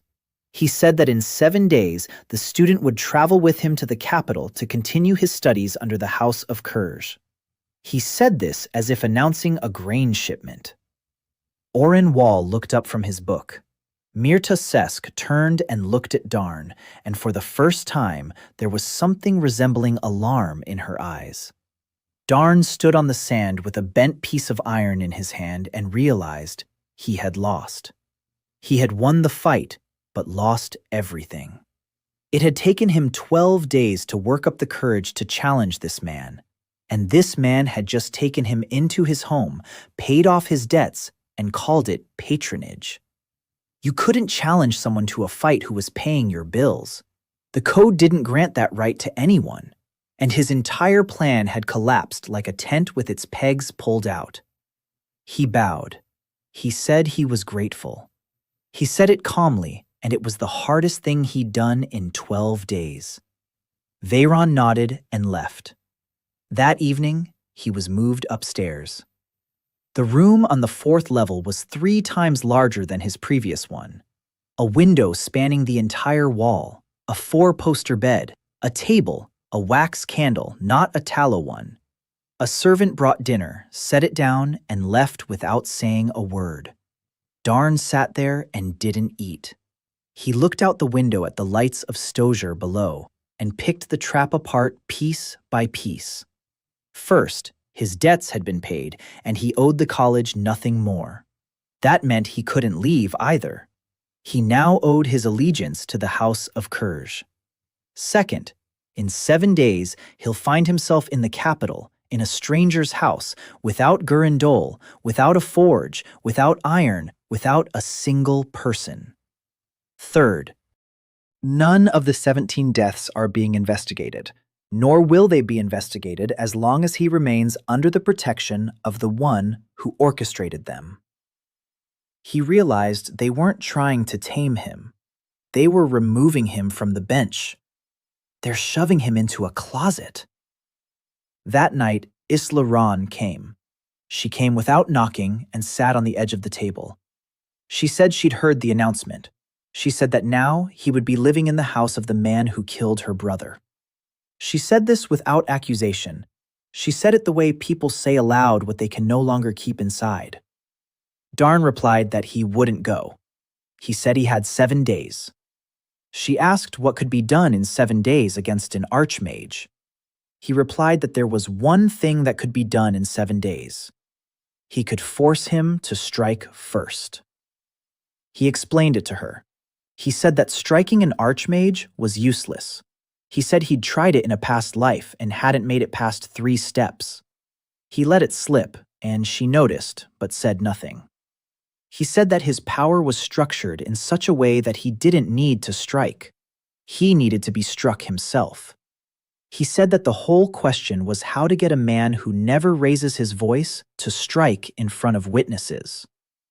Isla Ron thought for a moment and said one word: the examination. She said that in 6 days, the Sarn College would hold its fall examination. She said the examination would be conducted by a master assessor. She said that this year, 29 third-year students would be taking the examination. She said that 4 of them had been admitted on a state-funded scholarship. Darn stood up. He understood. He said that Veyron was leaving in 7 days. He said the examination would take place the day before his departure. He said the archmage hadn't come to look at the stone cut. He said the archmage had come for the examination. They sat until dawn, counting. 4. The names were on the list that Isla had copied. All 17 years old. All third-year students. All from the provinces. Darn looked at the 4 names and realized that in 6 days, he would have work, not revenge. The following days passed in fragments. The first fragment, the forge. Gurindol listens and doesn't interrupt. Then he says that in 6 days he'll manage to make one strip. He says he'll make it longer than before. He says that soft iron bends and bent iron is straightened, and that there'll be no one to straighten it if the boy doesn't come back. He makes him promise to return, and Darn gives his word. Second fragment. The small training ground at dawn. His right hand comes out of the splint on the 9th day. The bone has healed crookedly, and his grip is weaker than before. Darn changes his grip. He now holds the strip with both hands because he can't hold it with just one. He strikes the log 200 times a day, and on the 4th day, he hits it 40 times in a row. Third excerpt. Orenwall in his cubby above the treasury. He doesn't look up. He says that House Kersh paid 412 marks in cash for the student Ortwell. He says the manager brought the document. He says there's a line in the document the boy needs to know about. He reads it aloud. Patronage ceases upon the death of the patron or the patron's refusal, certified by 3 witnesses. He raises his head, looks over the top of the book, and says that this is all he can do to help. Fourth excerpt. The night before the inspection. Mirtha Seshek finds Darn on the small training ground. She stands by the railing and says she has served in this college for 22 years. She says that 14 years ago, she submitted her first petition to the masters requesting an audit of the spring inspections. She says she submitted it 9 times. She says that all 9 times the petitions were returned marked without grounds, and that the signature on the mark was always the same. Darn asks whose. She replies that it's Ilya Dorvena's. She says she knew everything and couldn't do anything about it, and that she hasn't forgiven herself for it. She says that if something happens during the inspection tomorrow, she'll be standing where she's required to stand according to the regulations. She leaves without saying goodbye. On the morning of the 6th day, Darn entered the inspection hall. It was that same circular hall with a white pillar in the middle, 40 steps up. Third-year students were sitting on the steps, 29 of them. They were chatting and shuffling their feet, waiting for their turn as if it were a tedious chore. 4 of them were sitting on the bottom step. Darn knew their names by heart. He didn't sit on the steps. He sat by the wall right next to the door, placed Gurindol's new sash upright beside him, and covered it with the hem of his cloak. Dorvin Ill entered, followed by 2 attendants carrying a register. He looked at Darn, stopped, and asked what a student who had passed the final exam was doing at the examination. Darn replied that, according to the bylaws, the examination hall was open to any student of the college. Dorvin Ill wanted to object, but couldn't find a clause to cite, so he remained silent. The examination began. The first student stood by the pillar. The master placed his palm on the student's chest and traced his fingers across it. The pillar lit up to the 7th mark. The attendant recorded it. The 2nd. The 3rd. The pillar would light up and then go out. Everything proceeded smoothly and monotonously. Darn sat by the wall and counted. The first of the 4 stepped up to the pillar as the 11th. The boy was small and red-haired, and out of nervousness he rubbed his palms against his cloak. Darn watched Dorvin Ill's fingers and saw it. The pattern was different. The 3rd vein on the right curved inward. There were now 7 support points. Darn stood up. He stood up so abruptly that all the benches swiveled around at once. He spoke loudly so the entire hall could hear. He said that Master Dorvin Ill was now applying a 7-point weave to the student. He said that such a weave did not resonate in others' channels and left no trace. He said it was designed to burn channels silently. He named a number, 17 students over 4 years. He named the criteria. All 3rd-year students, all 17 years old, all studying in their chosen field at the state's expense. He turned and pointed to the 4 on the bottom step and said that today there were 4 of them. The hall rose to its feet. Someone screamed. A red-haired boy recoiled from the pillar and fell onto the steps. Dorvin Ill remained standing with his hand raised. His face flushed. He shouted that it was slander. He shouted that student Ortvel had no rank and could not judge the weaving. He shouted that he would call security. And that's where he made his mistake. He was frightened, and he'd gone unpunished for 20 years, and he did what such people do when they're called out in public. He struck. The pattern flew toward Darn across the entire hall. It wasn't a test strike. It was meant to destroy.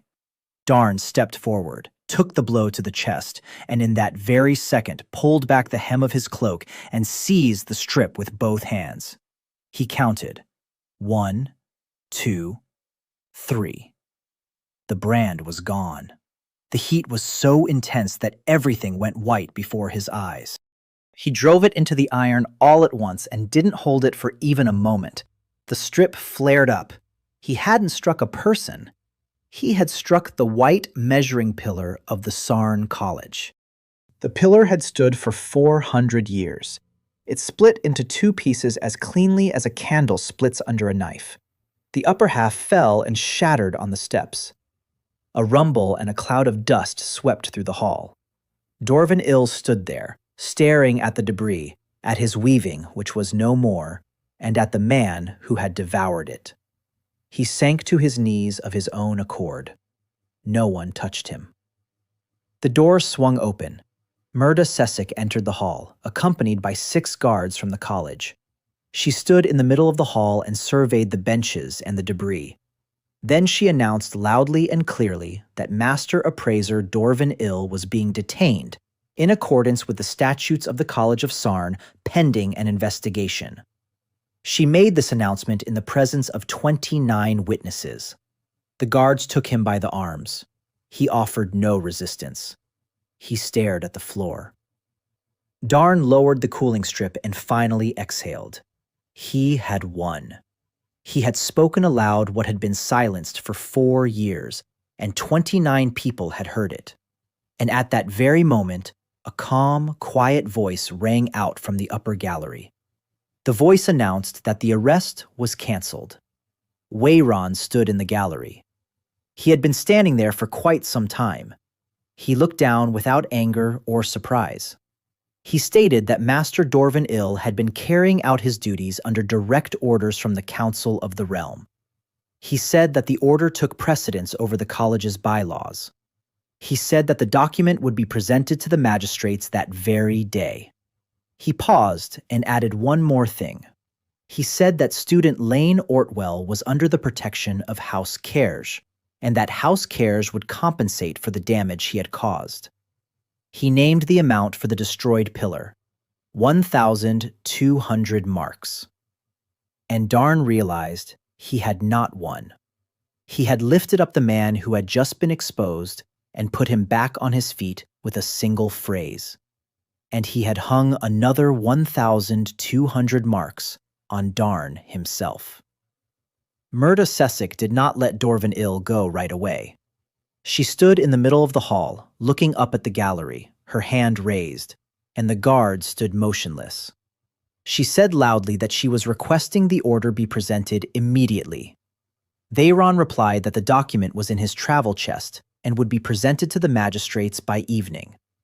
She said that, according to the bylaws, the detention remained in effect until evening. She said this evenly and very calmly, and Darn understood what it had cost her to say it. Veyron paused. Then he said he had no objection and left the gallery. Dorvan Ill was led away. The hall began to empty. The red-haired boy was still sitting on the steps. They lifted him by the arms and escorted him out. The debris from the pillar remained lying on the floor. Darn was the last to leave, and at the door, Myrta Sessek caught up with him. She said one thing. She said the document would be genuine. She said that if the decree of the Council of the Realm existed, Dorvan Ill would be released by evening and would return to work in 10 days, and everything would go on as it had for the past 4 years.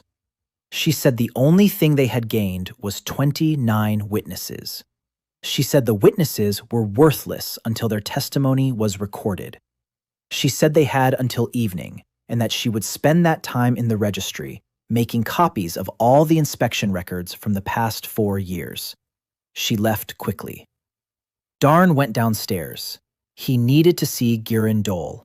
The strip had held, but it had been pulled too hard, and the shank had split. He went down to the service yard and saw that it was full of people. The servants were standing in groups and not working. Against the wall of the smithy lay something covered with a mat. He stopped. He didn't hurry. He knew this sight from every field he'd ever been to. People standing in a circle and not approaching. He walked over and pulled back the mat. Beneath it lay Taze Moran. He was wearing the lamplighter's new jacket. There was a mark on his chest. Not a wound, a mark. The skin was intact, but beneath it everything was dark and spread out like ink on blotting paper. Darn recognized that mark. He'd seen it on himself from the inside for 12 days straight. That's what a burnt-out channel looks like. He dropped to his knees and sat there, doing nothing. Girindol approached from behind and said they'd found him at dawn in the lower-level passageway under the stairs. He said the lights in the passageway had been flooded, and not a single one was working. He said that security had recorded that the man had died from the channels burning out. He said that everyone knows the channels on the first level can't burn out because there's nothing there to burn. Darn asked who had found him first. The blacksmith replied that 2 attendants had found him and that neither had seen anything. He said he'd seen something else. He said that in the evening, 2 men in gray were standing by the lower gate and that he'd seen them when he went to get coal. Darn stood up. He took off his cloak and covered Taze with it instead of the straw mat. He stood there looking at the new jacket. 20 brands per decade. 3 years of waiting. 1 night. He said aloud that he owed him 8 brands. He didn't say this to anyone. Then he turned to the blacksmith and said he was leaving the strip there and would pick it up that evening. He climbed up to the 4th level. He walked, knowing what he had to do, and it was the most dangerous moment of all his days. He knew that rage was a cheap thing and that it had cost him his past life. He then headed toward the voice across the room, but didn't make it 3 steps. He sat down on the bed and sat motionless for a very long time. He wasn't thinking about Taze. He forbade himself from thinking about Taze until evening. He thought about why they'd done it. The answer was cold, and he didn't like it. There was no need to kill the servant. The servant knew nothing. So they didn't kill him for what he knew. So they killed him for his closeness. So someone had figured out that Darn had a trusted person and decided to show that this person could be taken away. It wasn't revenge. It was a demonstration of value. Someone had told him that the protection of the House of Kerj was not a gift, but a leash, and that the leash was already in place. He raised his head. That meant Girindol and Islaran would be next, and Mirta Sesek, who was currently sitting in the registry, making copies all by herself. He went out. He went down to the registry, and she wasn't there. A servant said that the curator had gone to the lower assembly archives an hour ago. She wasn't in the archives either. He found her in the passageway between the levels. She was sitting on the steps with her back to the wall. She was alive. She didn't have any copies with her. She said they'd let her into the registry. She said the inspection records for the past 4 years had been removed this morning according to an inventory list. She said the inventory list was signed by Kerj, the building manager, and certified with the Collegium's seal. She said the seal was affixed by the acting master appraiser. Darn asked who was acting in that capacity. She replied that Dorvin Ill himself had been performing the duties since noon because the document had arrived before evening. She said that the decree of the State Council was genuine. She said she had read it with her own eyes. She said it mentioned a study on riverbed stability to be conducted by students funded by the Treasury, that there were 4 signatures on it, and that one of them was from the silent chancellery. She fell silent. Then she said she had submitted a letter of resignation. Darn stood there, looking down at her. He said that resigning wouldn't accomplish anything. She replied that she knew. She said she hadn't submitted it for the sake of it. She said she had been signing papers in this building for 22 years, and that she would never sign another one. By evening, a man from Veyron arrived. He said that the Archmage was waiting for student Ortvel in the upper chambers.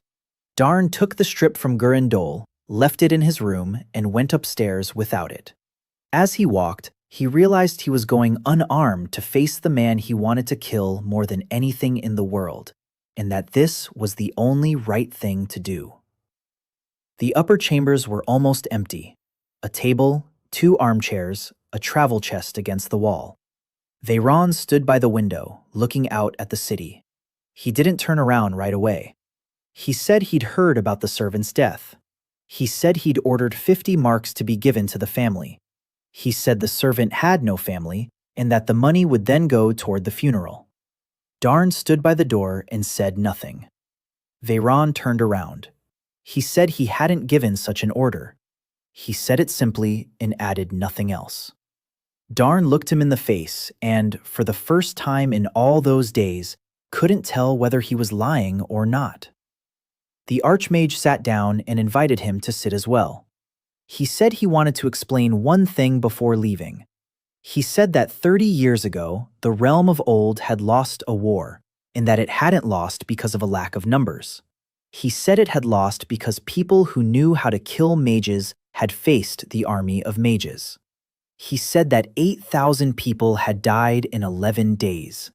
He said that after that, the realm's council tasked him with finding a way to defend against it. He said he had been searching for 20 years. He said he had found not a defense, but the opposite. He said that a person with burned meridians, when subjected to a certain spell, becomes not a cripple, but a void into which an outsider's weave falls and cannot hold.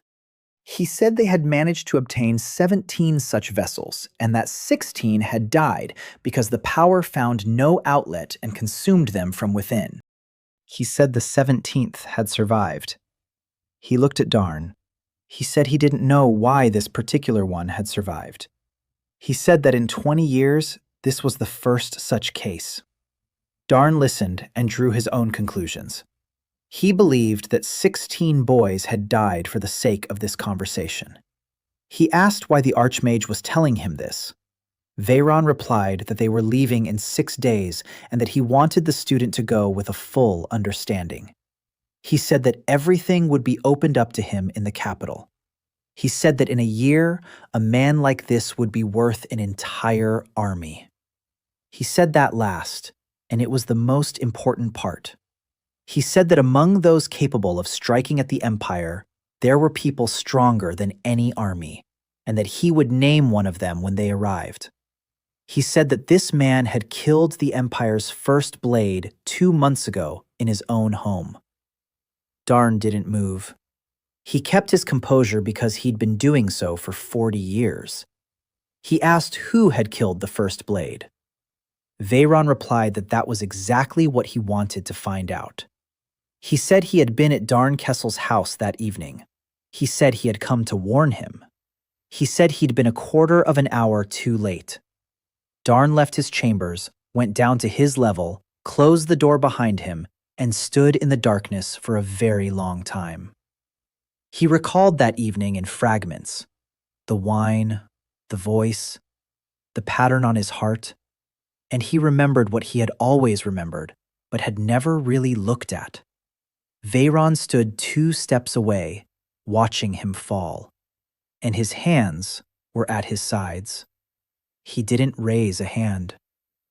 Darn had always explained this by saying that an Archmage didn't need to raise a hand. And now he stood in the darkness and realized that the person killing you really doesn't need to raise a hand in only one case, if it's not him doing the striking. He sat down on the floor by the door and stayed there until dawn. He'd been walking for 12 days to find one person, and on the 13th day, he had not a single name left. No goal, no plan, only 17 dead boys, a dead servant in a new jacket, a woman who'd resigned, an old man waiting for him in the smithy, and a girl who still thinks he'll tell her what happened to her brother. At dawn, there was a knock at the door. A servant from the Kersh household arrived and said that the departure was scheduled for the day after tomorrow instead of the 6th day.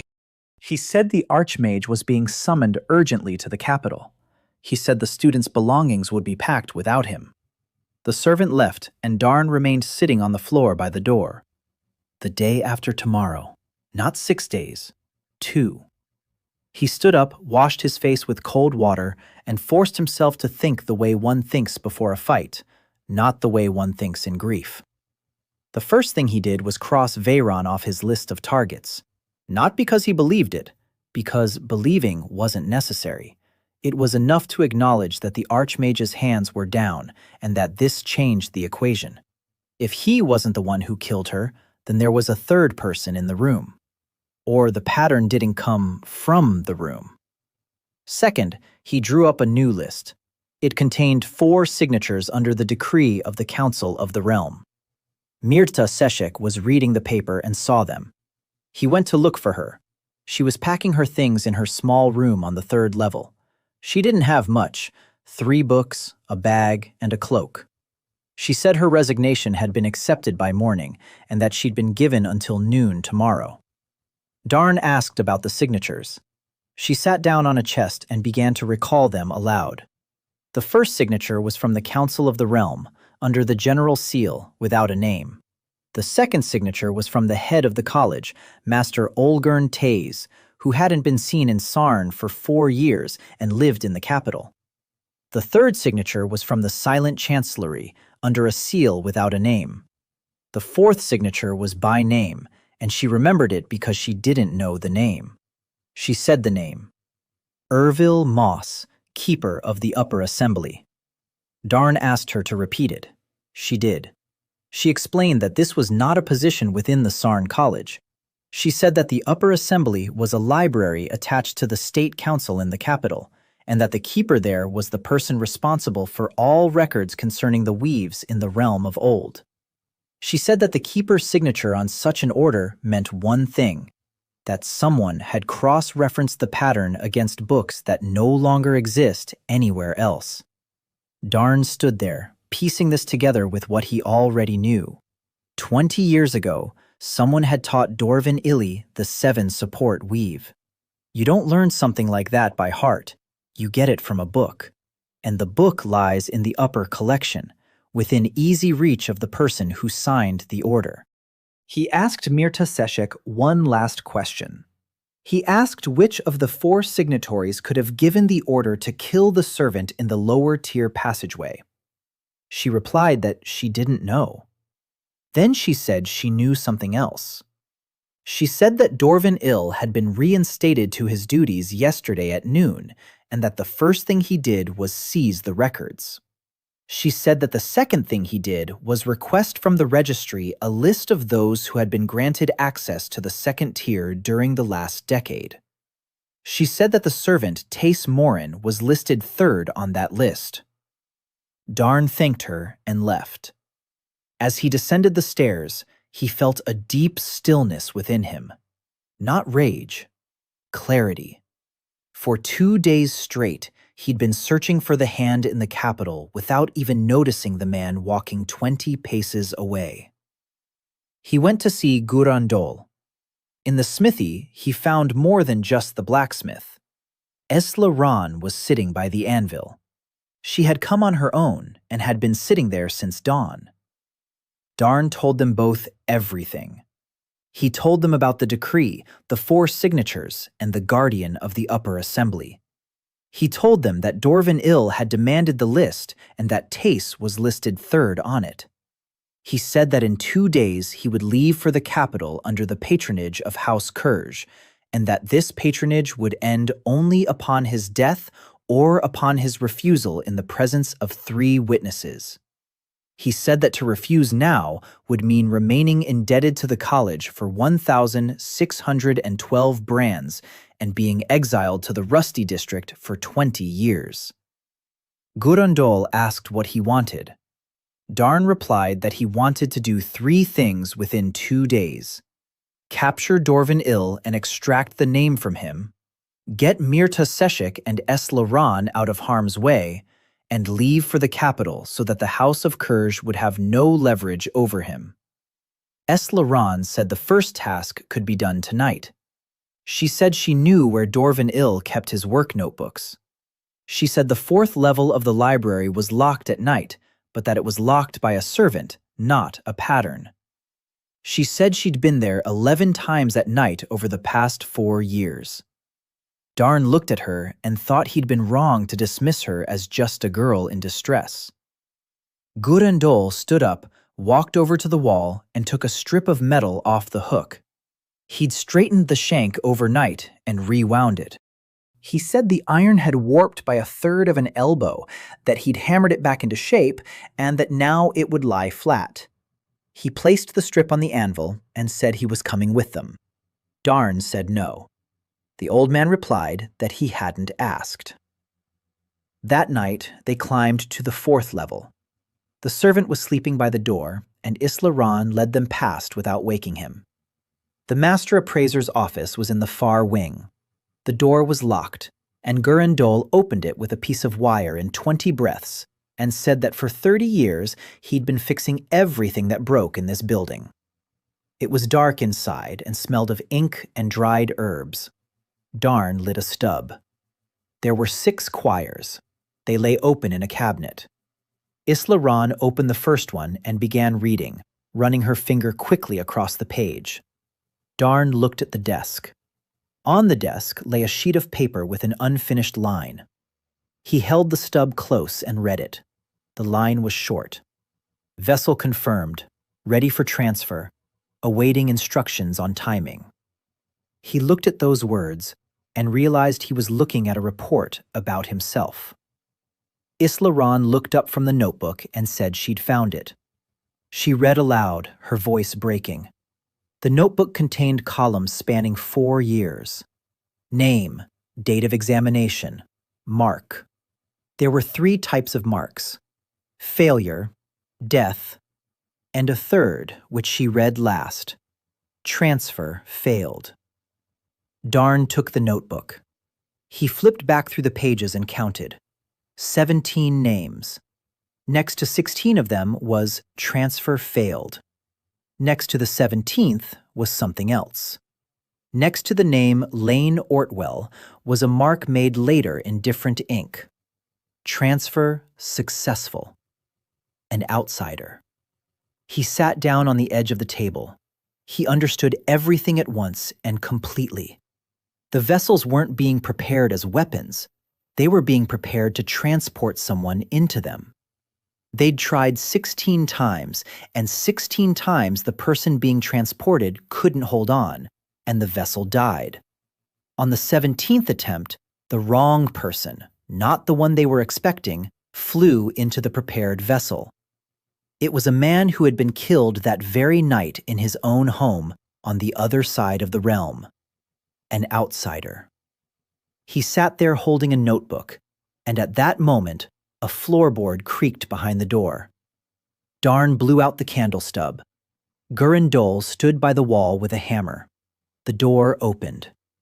Standing in the doorway was Dorvan Ill with a candle. He was in his pajamas.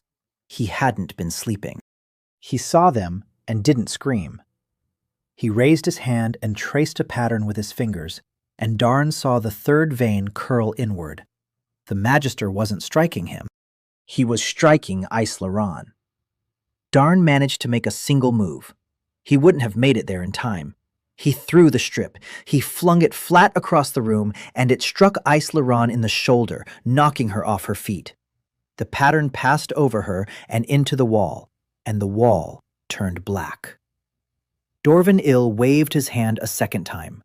Darn stepped forward and took the pattern head on. It was quiet and cold, and it penetrated deeply. 1 heartbeat. 2. 3. The brand was gone. The heat traveled through his veins, and Darn realized there was no iron in his hands. The strip lay on the floor 4 paces away. The fifth rule was working against him. He counted his breaths as he walked. 1. The heat reached his throat. 2. The skin on his chest began to burn. Gurindol rushed to cut him off, and Dorvan-Il knocked him off his feet with a third pattern. 3. Darn fell to his knees next to the strip. Unable to grasp it with his raw fingers, he took it in his forearms and pressed it against himself. The heat seeped into the iron, and the strip flashed white in the darkness of the office. He stood up with it. Dorvan-Il backed toward the door. He looked at the white iron and at the boy's face, and he ran. Darn didn't run after him. He stepped toward the door and struck. Not the man, he struck the door lintel and the jamb, and the beam above the door sagged and crashed across the doorway. Dorvan-Il found himself locked in the room with them. He turned his back to the debris and raised both hands. Darn told him one thing. He said that Dorvan-Il would now tell him the name of the person who had sent him the book with the 7 pillars 20 years ago. Dorvan-Il remained silent. Darn stepped forward and pressed the cooling iron against his chest. It was still hissing. The Magister screamed out the name. He shouted that it was the Keeper of the Upper Assembly. He shouted that Ervil Moss had been sending him sheets every spring for 20 years, and that he had never seen this man's face. Darn lowered the bar, and at that very moment, light appeared through a gap in the rubble. People were coming from the other side, many of them.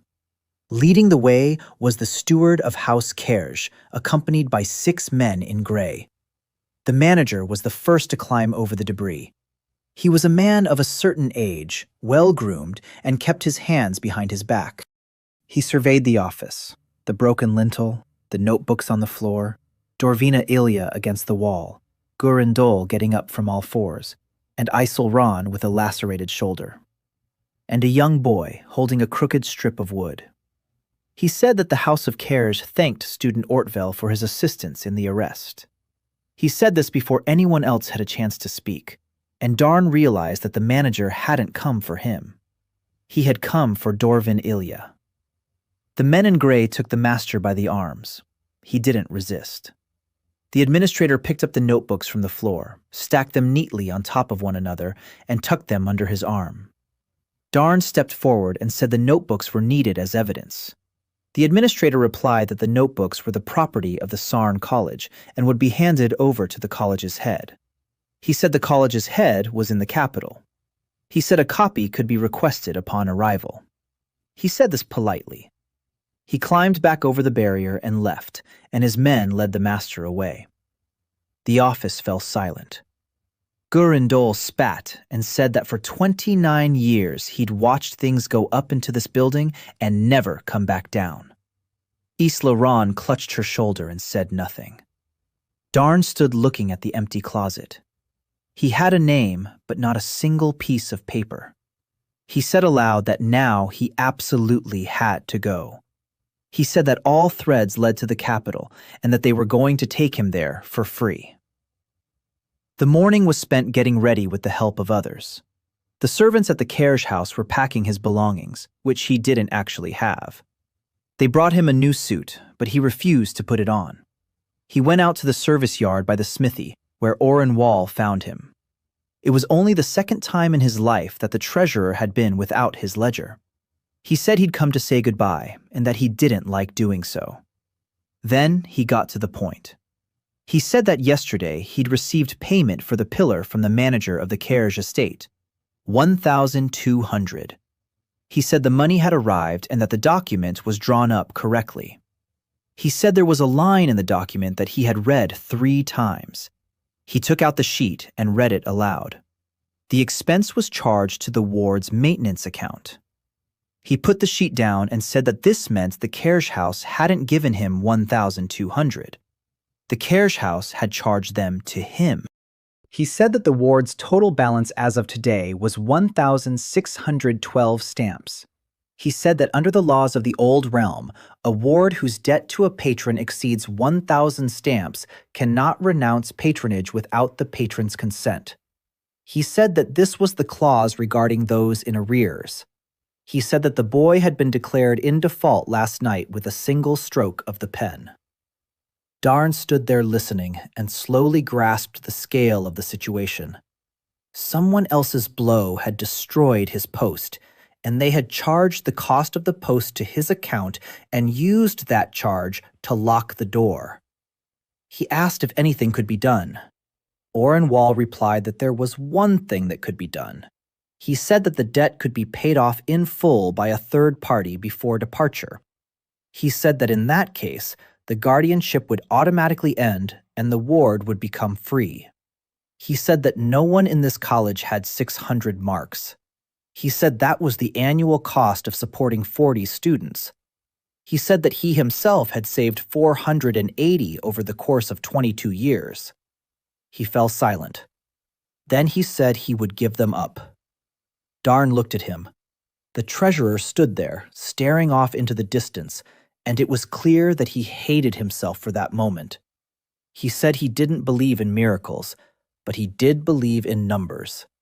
He said he'd calculated that over the past 10 days, the boy had saved the college 118 marks on steel, and that over the course of a year, that would amount to more than he'd saved in his entire life. He said this wasn't a gift, but an investment, and that he demanded a receipt. Darn said that 480 wasn't enough. Wall replied that he knew. By noon, the news had spread throughout the guild on its own. Darn hadn't told anyone. Dole had told them. He went around the service yard, the smithy, and the warehouse, speaking to everyone he'd known for 29 years.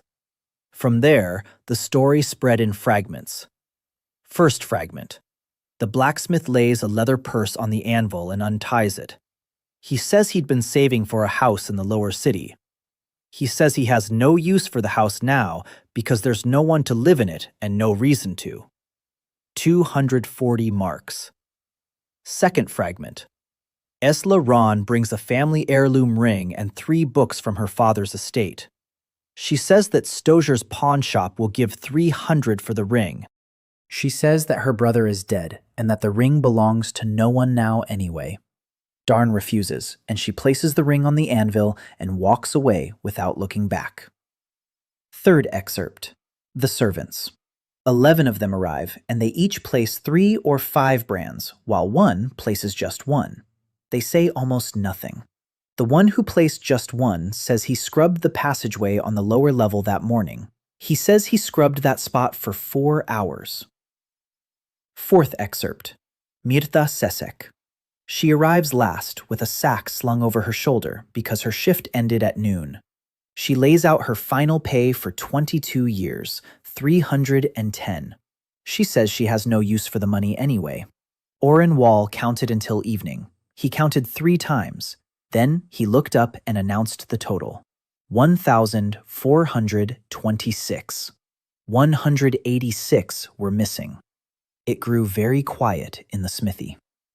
Darn looked at the pile of copper stamps on the anvil and at the people around it, and realized that for the first time in 2 lifetimes, he didn't know what to say. For 40 years, he had taken orders and given orders. No one had ever given him the last of their resources. He turned and walked out. He went up to the upper level and asked to be reported on. He was admitted immediately. Veyron was standing by the window, just like last time. Darn spoke to him plainly. He said he would not go as a ward. He said he would go as a free man of his own volition. He said that third parties would cover the debt, that there was a shortfall of 186 marks, and that he was asking for the difference to be written off. Veyron was silent for a long time. Then he asked why. He said that patronage provided everything: a home, an education, protection. He said that a free man in the capital has nothing. Darn replied with a single sentence. He said that a man who is paid cannot make demands. Veyron looked at him intently. Then he said he wouldn't write off a single brand. He said it wasn't greed. He said that if the boy wanted to be free, then let that freedom be complete, bought with every last coin and without a gift from the one he was leaving behind. He said he respected only what had been paid for. He said they'd leave the day after tomorrow at dawn, and that a place in the caravan would be reserved for him in any capacity. Darn left. He made his way down to the farmyard in the dark. He was short 186.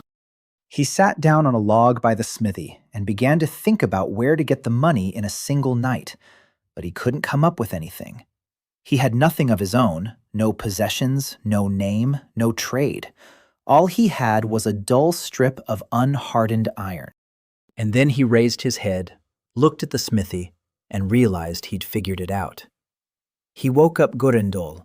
He told him that the Sarn College buys 200 strips a year at 40 marks each, and that now they're buying unhardened ones for 28. He said the strips are hauled from the Rusty district, 120 versts away. He said that the college's smithy had been making horseshoes and hinges for 30 years, and that it could make the strips. He said that the old man could forge them himself and sell them to the college for 20 each, and that the college would save another 8 from each one, while the blacksmith would earn 200 a year net. Gurindol looked at him and chewed on his lip. He said that was true, and that it should have been thought of 20 years ago. He asked what the 186 hallmarks had to do with it tonight. Darn replied that it had to do with the fact that Oren Wall was currently poring over the book and not sleeping. The two of them went to see the treasurer. Darn laid out the calculations for him. Oren Wall listened without interrupting, picking up a quill and making calculations in the margins. Then he said that, according to the bylaws, the council could issue an advance to the contractor for a future delivery. He said that the treasurer determines the amount of the advance. He said that the advance for the first batch of 30 strips would amount to exactly 186 stamps. He said this and looked up from his book. He said that the blacksmith Gurindol would be listed as the contractor. He said that for the first time in 22 years, he was issuing an advance to someone he trusted. By dawn, the document had been drawn up. The debt was repaid in full in the presence of the treasurer. At noon, Darn signed a waiver of the carriage house's patronage in the presence of 3 witnesses. The witnesses were Oren Wall, Mirta Sesk, and Gurindol. The steward of the carriage house accepted the document in silence. His face did not flicker, and he carried it upstairs. Darn stood in the courtyard and was free. He had no brand. He had a strip of iron and a single name. And then things took a turn for the worse. A man in a black cloak trimmed with silver thread and with his left ear half cut off emerged from the gate of the upper tier. Selk Ortan descended into the courtyard, walked straight up to Darn, and said that the silent chancellery had lifted the travel restriction on student Ortvel. He said that, moreover, the chancellery was ordering him to report to the capital. He unrolled the scroll and read it aloud. He read that the bearer of this document was summoned to the upper assembly to testify in the case concerning the transfers. He rolled up the scroll and said that they would be leaving together tomorrow.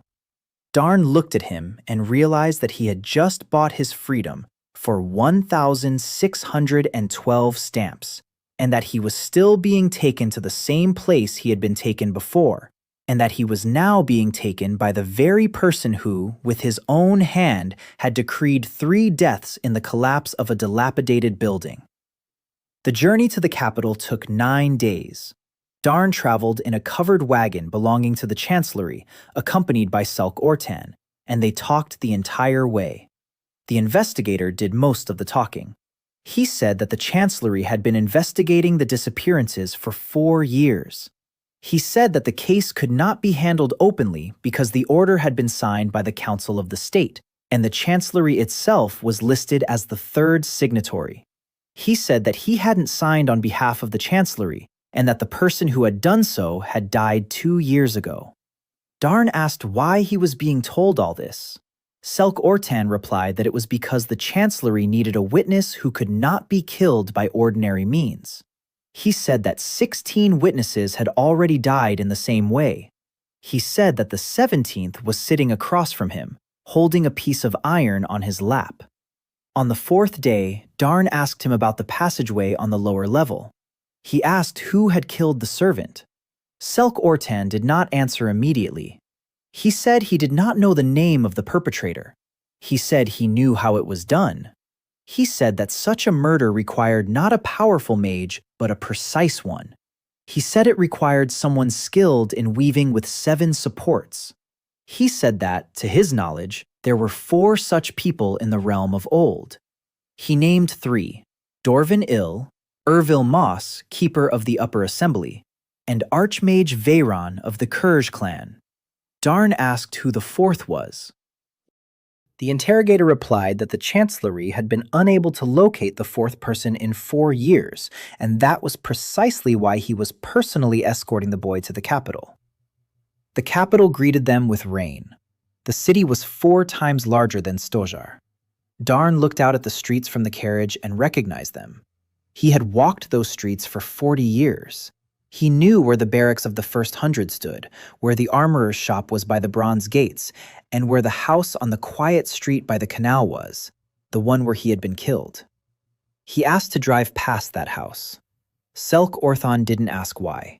He gave the order to the coachman. The house was boarded up. There was a seal on the door. The seal did not bear a bird. The seal bore the emblem of the Council of the Realm. The upper assembly turned out not to be a library. It was a 4-story building with a solid first floor and bars on the second. They were received on the 3rd floor. The keeper, Ervil Moss, turned out to be a man of about 60 with soft hands and a quiet voice. He looked like any of the scribes Darn had seen by the thousands. He came out to greet them and apologized for keeping them waiting. He seated them and ordered that hot drinks be brought. He said he was glad the matter had finally moved forward. He spoke of the transfers freely and without reservation.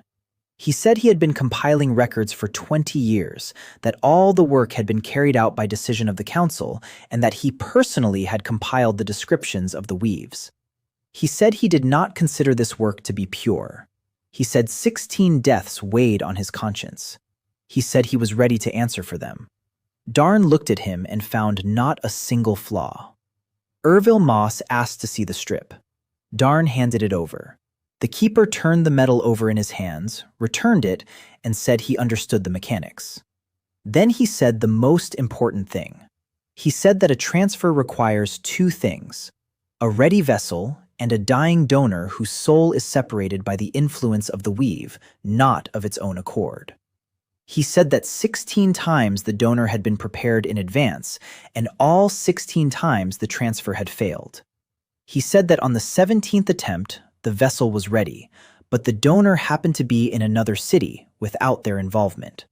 He said this proves that the transfer does not go where it is directed, but rather to wherever there is a ready void at that very moment. He said this was a discovery and that it had cost 17 lives. He said this without pride and without shame. Darn asked him one question. He asked who had woven the pattern that night in the house of the first blade of the realm. Ervil Moss replied that he didn't know. He said he had learned of Darn Kessel's death the next morning, just like everyone else. Darn said he didn't believe it. The keeper spread his hands and said he couldn't prove his innocence and that no one had ever managed to do so. Then he stood up and said he would show them what he had called them there for. He led them downstairs. The collection was kept in the basement behind an iron door. Inside, shelves reached all the way to the ceiling. He took a box from a shelf and opened it. Inside the box were sheets of paper. He said these were all the descriptions of 7 support weaves found in the realm. He said there were 23 sheets here and that all 23 were written by the same hand. He said the handwriting was not his. He said he had received them 21 years ago from a man who had brought them to the collection and asked that they be kept safe and that his name never be revealed. He said that this man was still alive and serving the realm, and that he himself had waited 21 years for an opportunity to name him. He said that the order bearing 4 signatures had been drawn up by him on purpose to force this man to act openly. He said that he was now ready to reveal the name. And then the light went out. Not just one candle, all the candles at once. The basement had no windows, and it became pitch black. Darn heard Selk Orton lurch to the side. He heard a short sound, as if someone had exhaled through clenched teeth. He heard a body fall. He didn't look for it. He did the only right thing. He held the strip out in front of him with both hands, stepped with his back to the bookshelf, and froze. He waited for the blow. He waited for it as one waits for rain. The pattern came after 6 breaths. It was quiet and cold and entered his chest without a sound. 1 heartbeat. 2. 3. The brand was gone. Heat coursed through his channels, and Darn channeled it into the iron instantly, and the strip flashed white, illuminating the basement.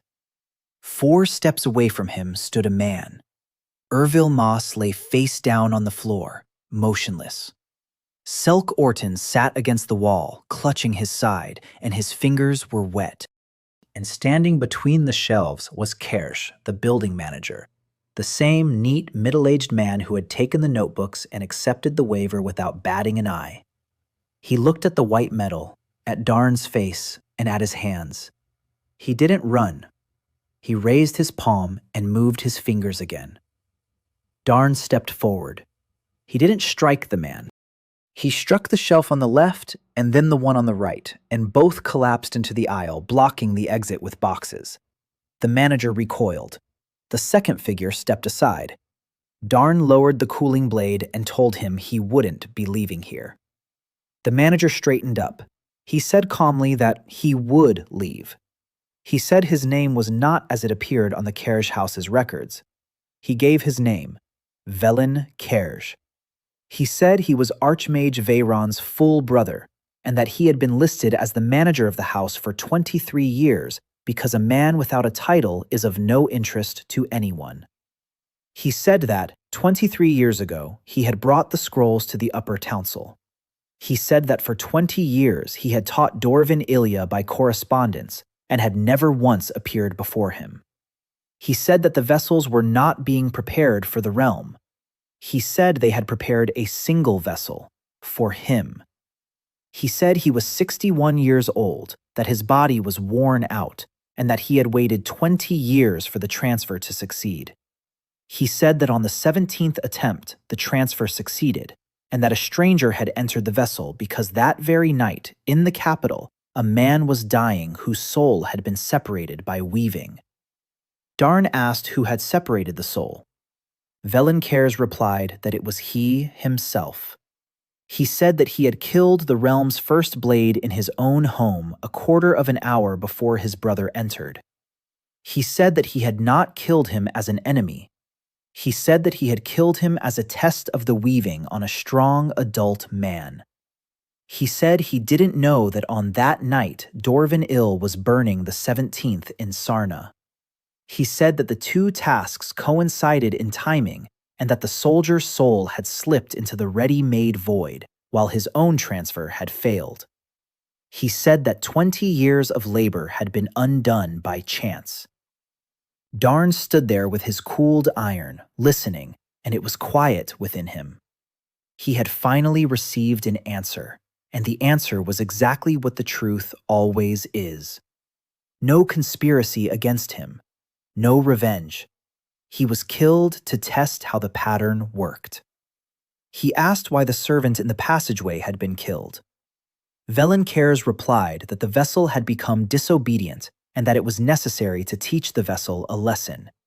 He said the word vessel twice. Darn raised the strip. Darn stepped toward him over the debris of the crate. Velen Kersh stepped back and struck a 3rd time. The pattern was different, not gentle, heavy and broad, and it was aimed not at the chest, but at the legs. Midway through the strike, Darn realized that the other man wasn't striking to kill. He was striking to immobilize. He needed the vessel intact. That was its only weakness, and Darn exploited it. He didn't dodge. He took the pattern with his legs. It knocked him off balance, and he fell to his knees as the strip clanged against the stone. He counted. 1, 2, 3. The brand was gone. Heat rose from his thighs, and it was intense because the pattern was wide. Darn grabbed the iron and put everything into it, and the strip glowed so hot it hurt to look at. He rose from his knees and moved forward. Velenkurj retreated between the shelves and struck again and again, feeding him each time. Darn walked through those blows and never once raised his weapon against a person. He hacked at the shelves. He hacked at them left and right, and the crates fell and sheets of paper flew through the air, filling the basement with paper. He drove him into a corner like a beast is driven into a net. On the 8th blow, Velenkurj realized what was happening and stopped hitting him. He paused and lowered his hands. He said he could now see how it worked and that he understood the depth of his mistake. He said the vessel had turned out to be better than he'd expected. Darn stood 4 paces away, holding the white iron, and said nothing.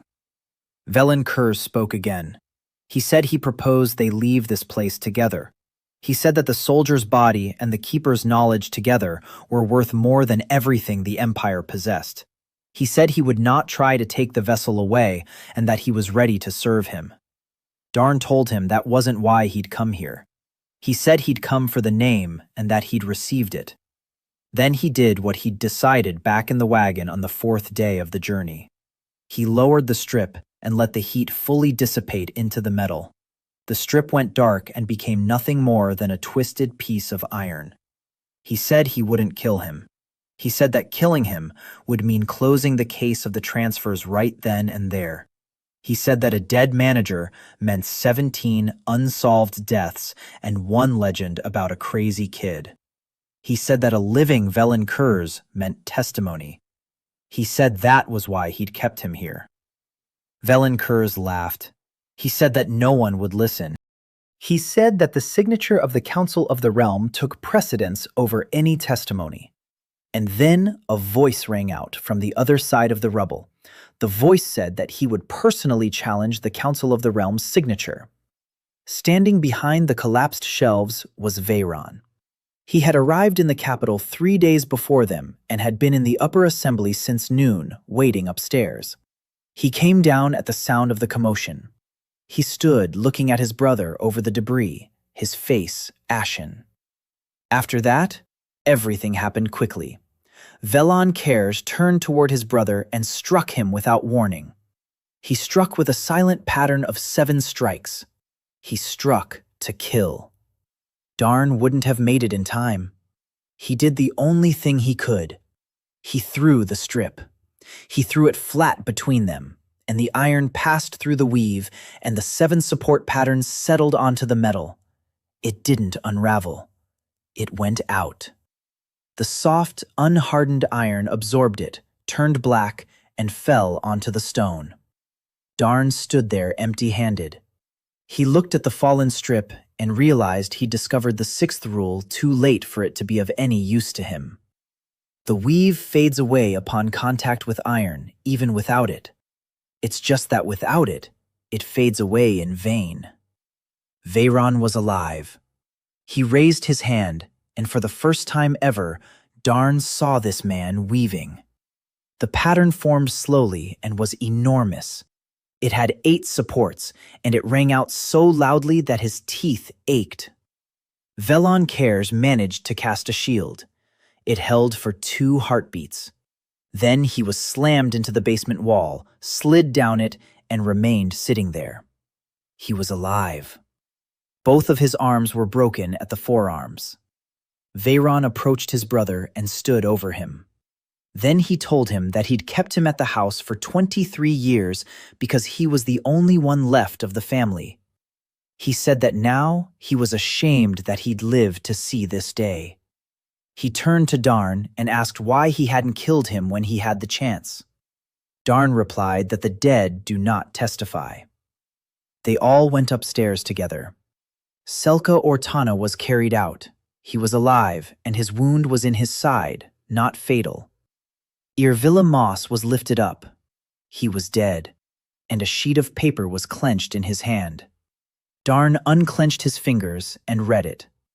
On the sheet was a single line written in the same hand as the 23 descriptions.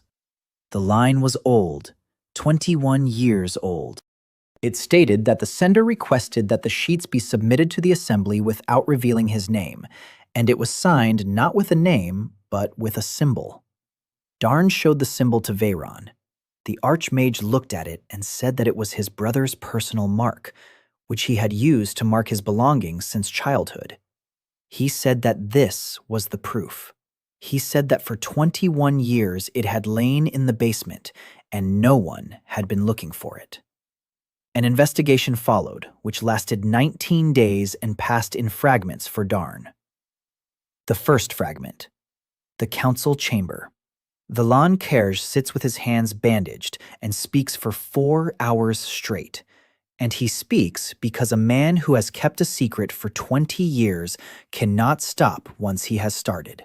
He names dates, names, and amounts. He names all 17. Second fragment. Dorvena Ilya is brought in from Sarn. He testifies immediately and without coercion, asking only that it be recorded that he never saw the client's face. They record this for him. Third fragment. Selk Ortan, with his arm in a sling, presents 4 years' worth of work from the Silent Chancellery to the council. He lays out the list of 17, the death certificates, and the record he transcribed himself regarding the collapse of a dilapidated building at the Sarn College. He states aloud that he transcribed it in his own handwriting and asks that this be included in his personal file. Fourth excerpt.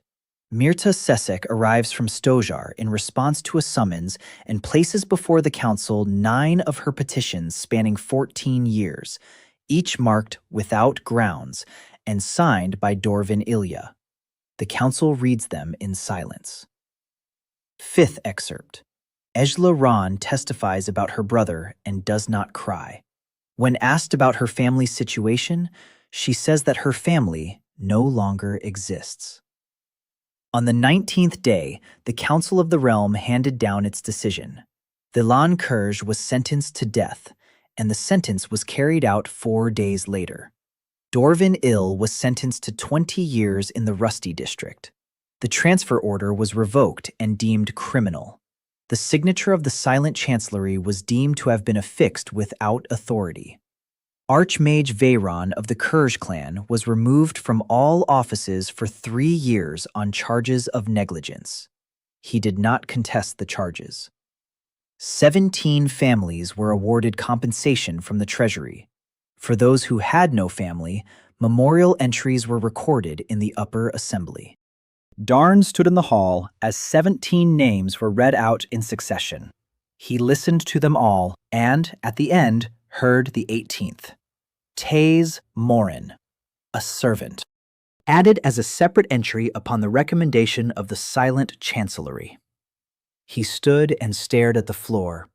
He owed him 8 claims and had not paid them, and never would. After the announcement, he was summoned to the council table. He was told that, for his service to the Old Realm, he was entitled to a reward. He was offered a seat in the upper assembly. The keeper had perished, and the seat was vacant. He was offered a salary of 400 claims a year, quarters, and access to all sections of the assembly. He was told that a man of his caliber must serve the realm and not act on his own. Darn stood before the table and remained silent for a long time. He thought about how 20 years of someone else's work had begun when a single man gained access to all the records and remained unseen by anyone. He thought about how he was now being offered the very same seat. He raised his head and said he was asking for time until morning. He stepped out of the council chamber into the darkness and set off on foot through the capital. He walked for a long time, taking no particular route, and his feet carried him to a place he hadn't intended to go. He found himself standing in front of a boarded-up house on a quiet street by the canal. The seal on the door had been broken. The house had been searched and abandoned. He pried off a board and went inside. Inside, it was empty and smelled of dust. The furniture had been cleared out. He walked into the room where he had died and stood in that very spot. He stared at the floor and recalled those 3 steps he hadn't taken. Now he knew that at that moment he had been standing with his back to the man he had considered his servant. He stood there until dawn, and during that night, he made up his mind. In the morning, he went to the council chamber and announced his refusal. He said this in front of the entire council, with Veyron and Selka Ortan present. They asked him why. He gave a long answer, the longest speech of his 2 lifetimes. He said that for 20 years, the whole thing had hinged on one thing, on the fact that one person had access to all the records and remained invisible to everyone. He said that if they put him in that position, in 20 years, everything would repeat itself under a different name. He said he was asking not for a position, but for something else. He laid out 3 conditions. First, the upper assembly would no longer be closed. All descriptions of weaves with fewer supports than required are entered into a separate register, and this register is open to any master of any college in the realm. Second, the spring and fall inspections in the colleges are conducted not by a single master, but by 3, and one of the 3 is appointed not by the college, but by the silent chancellery. Third, students funded by the treasury are entered into a separate register, and once a year, this register is cross-checked by name, and whether a person is alive is verified in person rather than on paper. He said that this was all he was asking for. He said that for 17 names, the state could at least pay this much. The council debated for 4 days. They accepted the first condition in part. They accepted the second in full. They accepted the third in full and called it the Register of the Living. Selk Ortan took responsibility for the implementation of the second and third conditions on behalf of the chancellery, and said that he would take personal charge of them and that it would cost him the remainder of his service. He said it was worth it. On the 5th day, Darn left the capital on foot. He had neither a brand, nor a position, nor a name of his own, only someone else's. He carried a curved strip of unhardened iron on his back. At the city gates, Veyron caught up with him. He was without an entourage and without a cloak bearing the coat of arms. His 3-year suspension began that day. He said he wanted to ask one thing. He asked who the man was who had taken possession of the vessel. Darn stopped and stood there for a moment. Then he told the truth. He said that on the night his brother was testing the weave on a strong adult man, that man had fallen to the floor in his own home and hadn't made it 3 steps to his blade. He said that Archmage Veyron of the Kerj clan stood before him, watching, without raising his hands. He said that for 12 days afterward, he thought of nothing but how to kill him. Veyron stood very upright. He did not turn pale. He asked why he hadn't killed him. Darn replied that it was because his hands were lowered. He said that a man who kills does not keep his hands lowered. He said that was the only thing that saved the Archmage's life. Veyron was silent for a moment. Then he said that he had come that evening to warn him, but had been a quarter of an hour late, and that for the past 2 months he had been searching for the one who did it, even looking for him in his own home, but had not seen him. He said that 3 years of suspension was less than he deserved. He asked where the man was going. Darn replied that he was going to Stojar. He said he owed 8 brands to a man who would never receive them, and that he would give them to the place where the man had worked.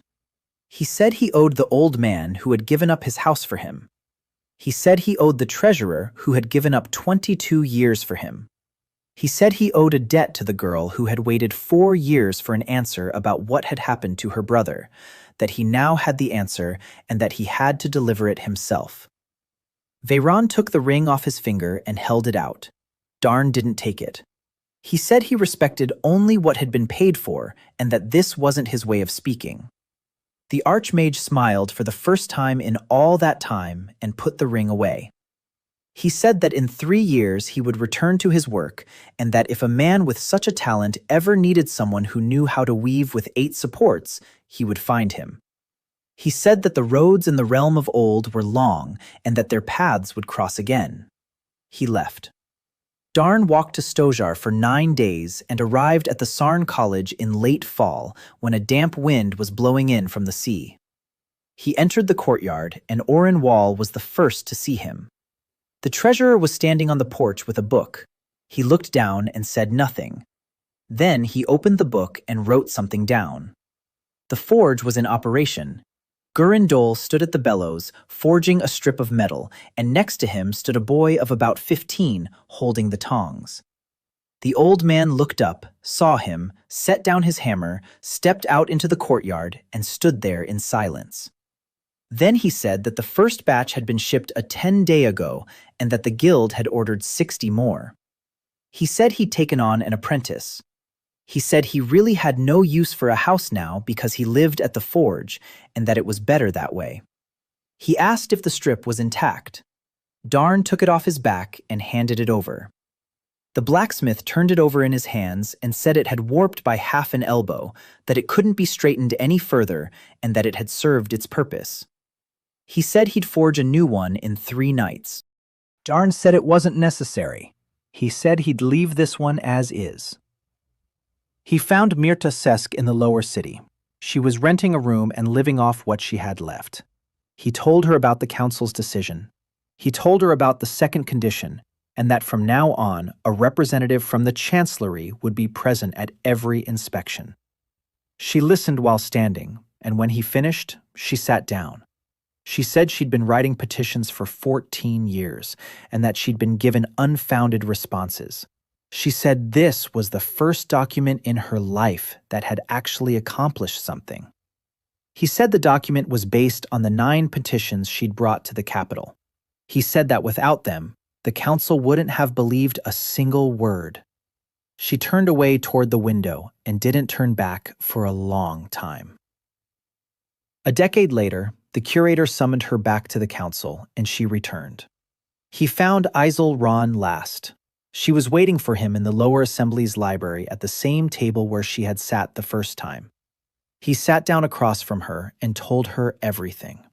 He told her about Dorvin Ilya and the 7 pillars, and how her brother had been chosen because he'd been sent from the provinces at the treasury's expense, and there was no one to hold him accountable.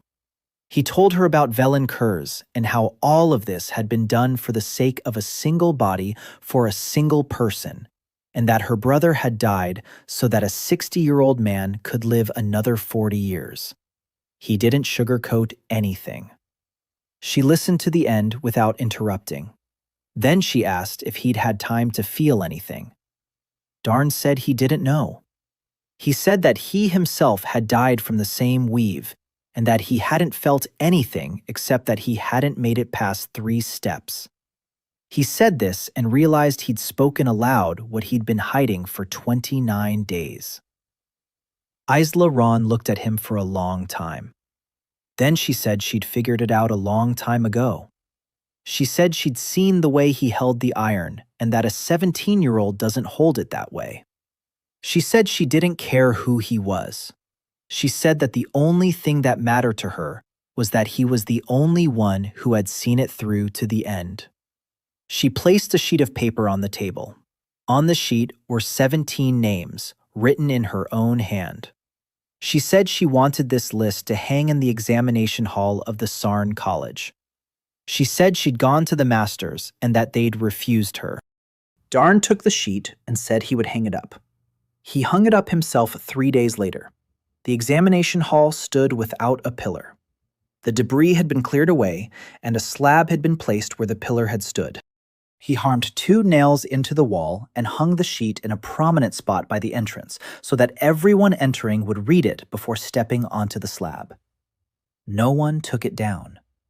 A year later, the list was still hanging there, and beneath it, a second board had appeared with an 18th line, on which was written a single name and the word servant.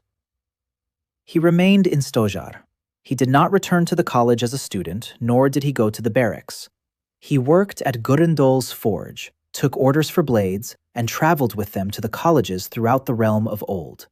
Wherever he passed through, the local magisters, for some reason, kept very careful records of the spring inspections. Selk Ortan sent him letters twice a year, and the letters contained lists, the register of the living. Every year, Darn read it from the first line to the last, and every year, everyone was alive. So he would put the letter in a chest and go to work. He was no longer the realm's foremost swordsman. He was no longer the worst student at the College of Sarn. He was a man without rank or title who knew how to do one thing. He knew how to stand his ground, not turn away, and turn an enemy's strike into something with which to cut. He had lived with this for a long time. And when asked who he was, he would reply that the man he used to be was no longer there, and that the man had not made it 3 steps. But he had.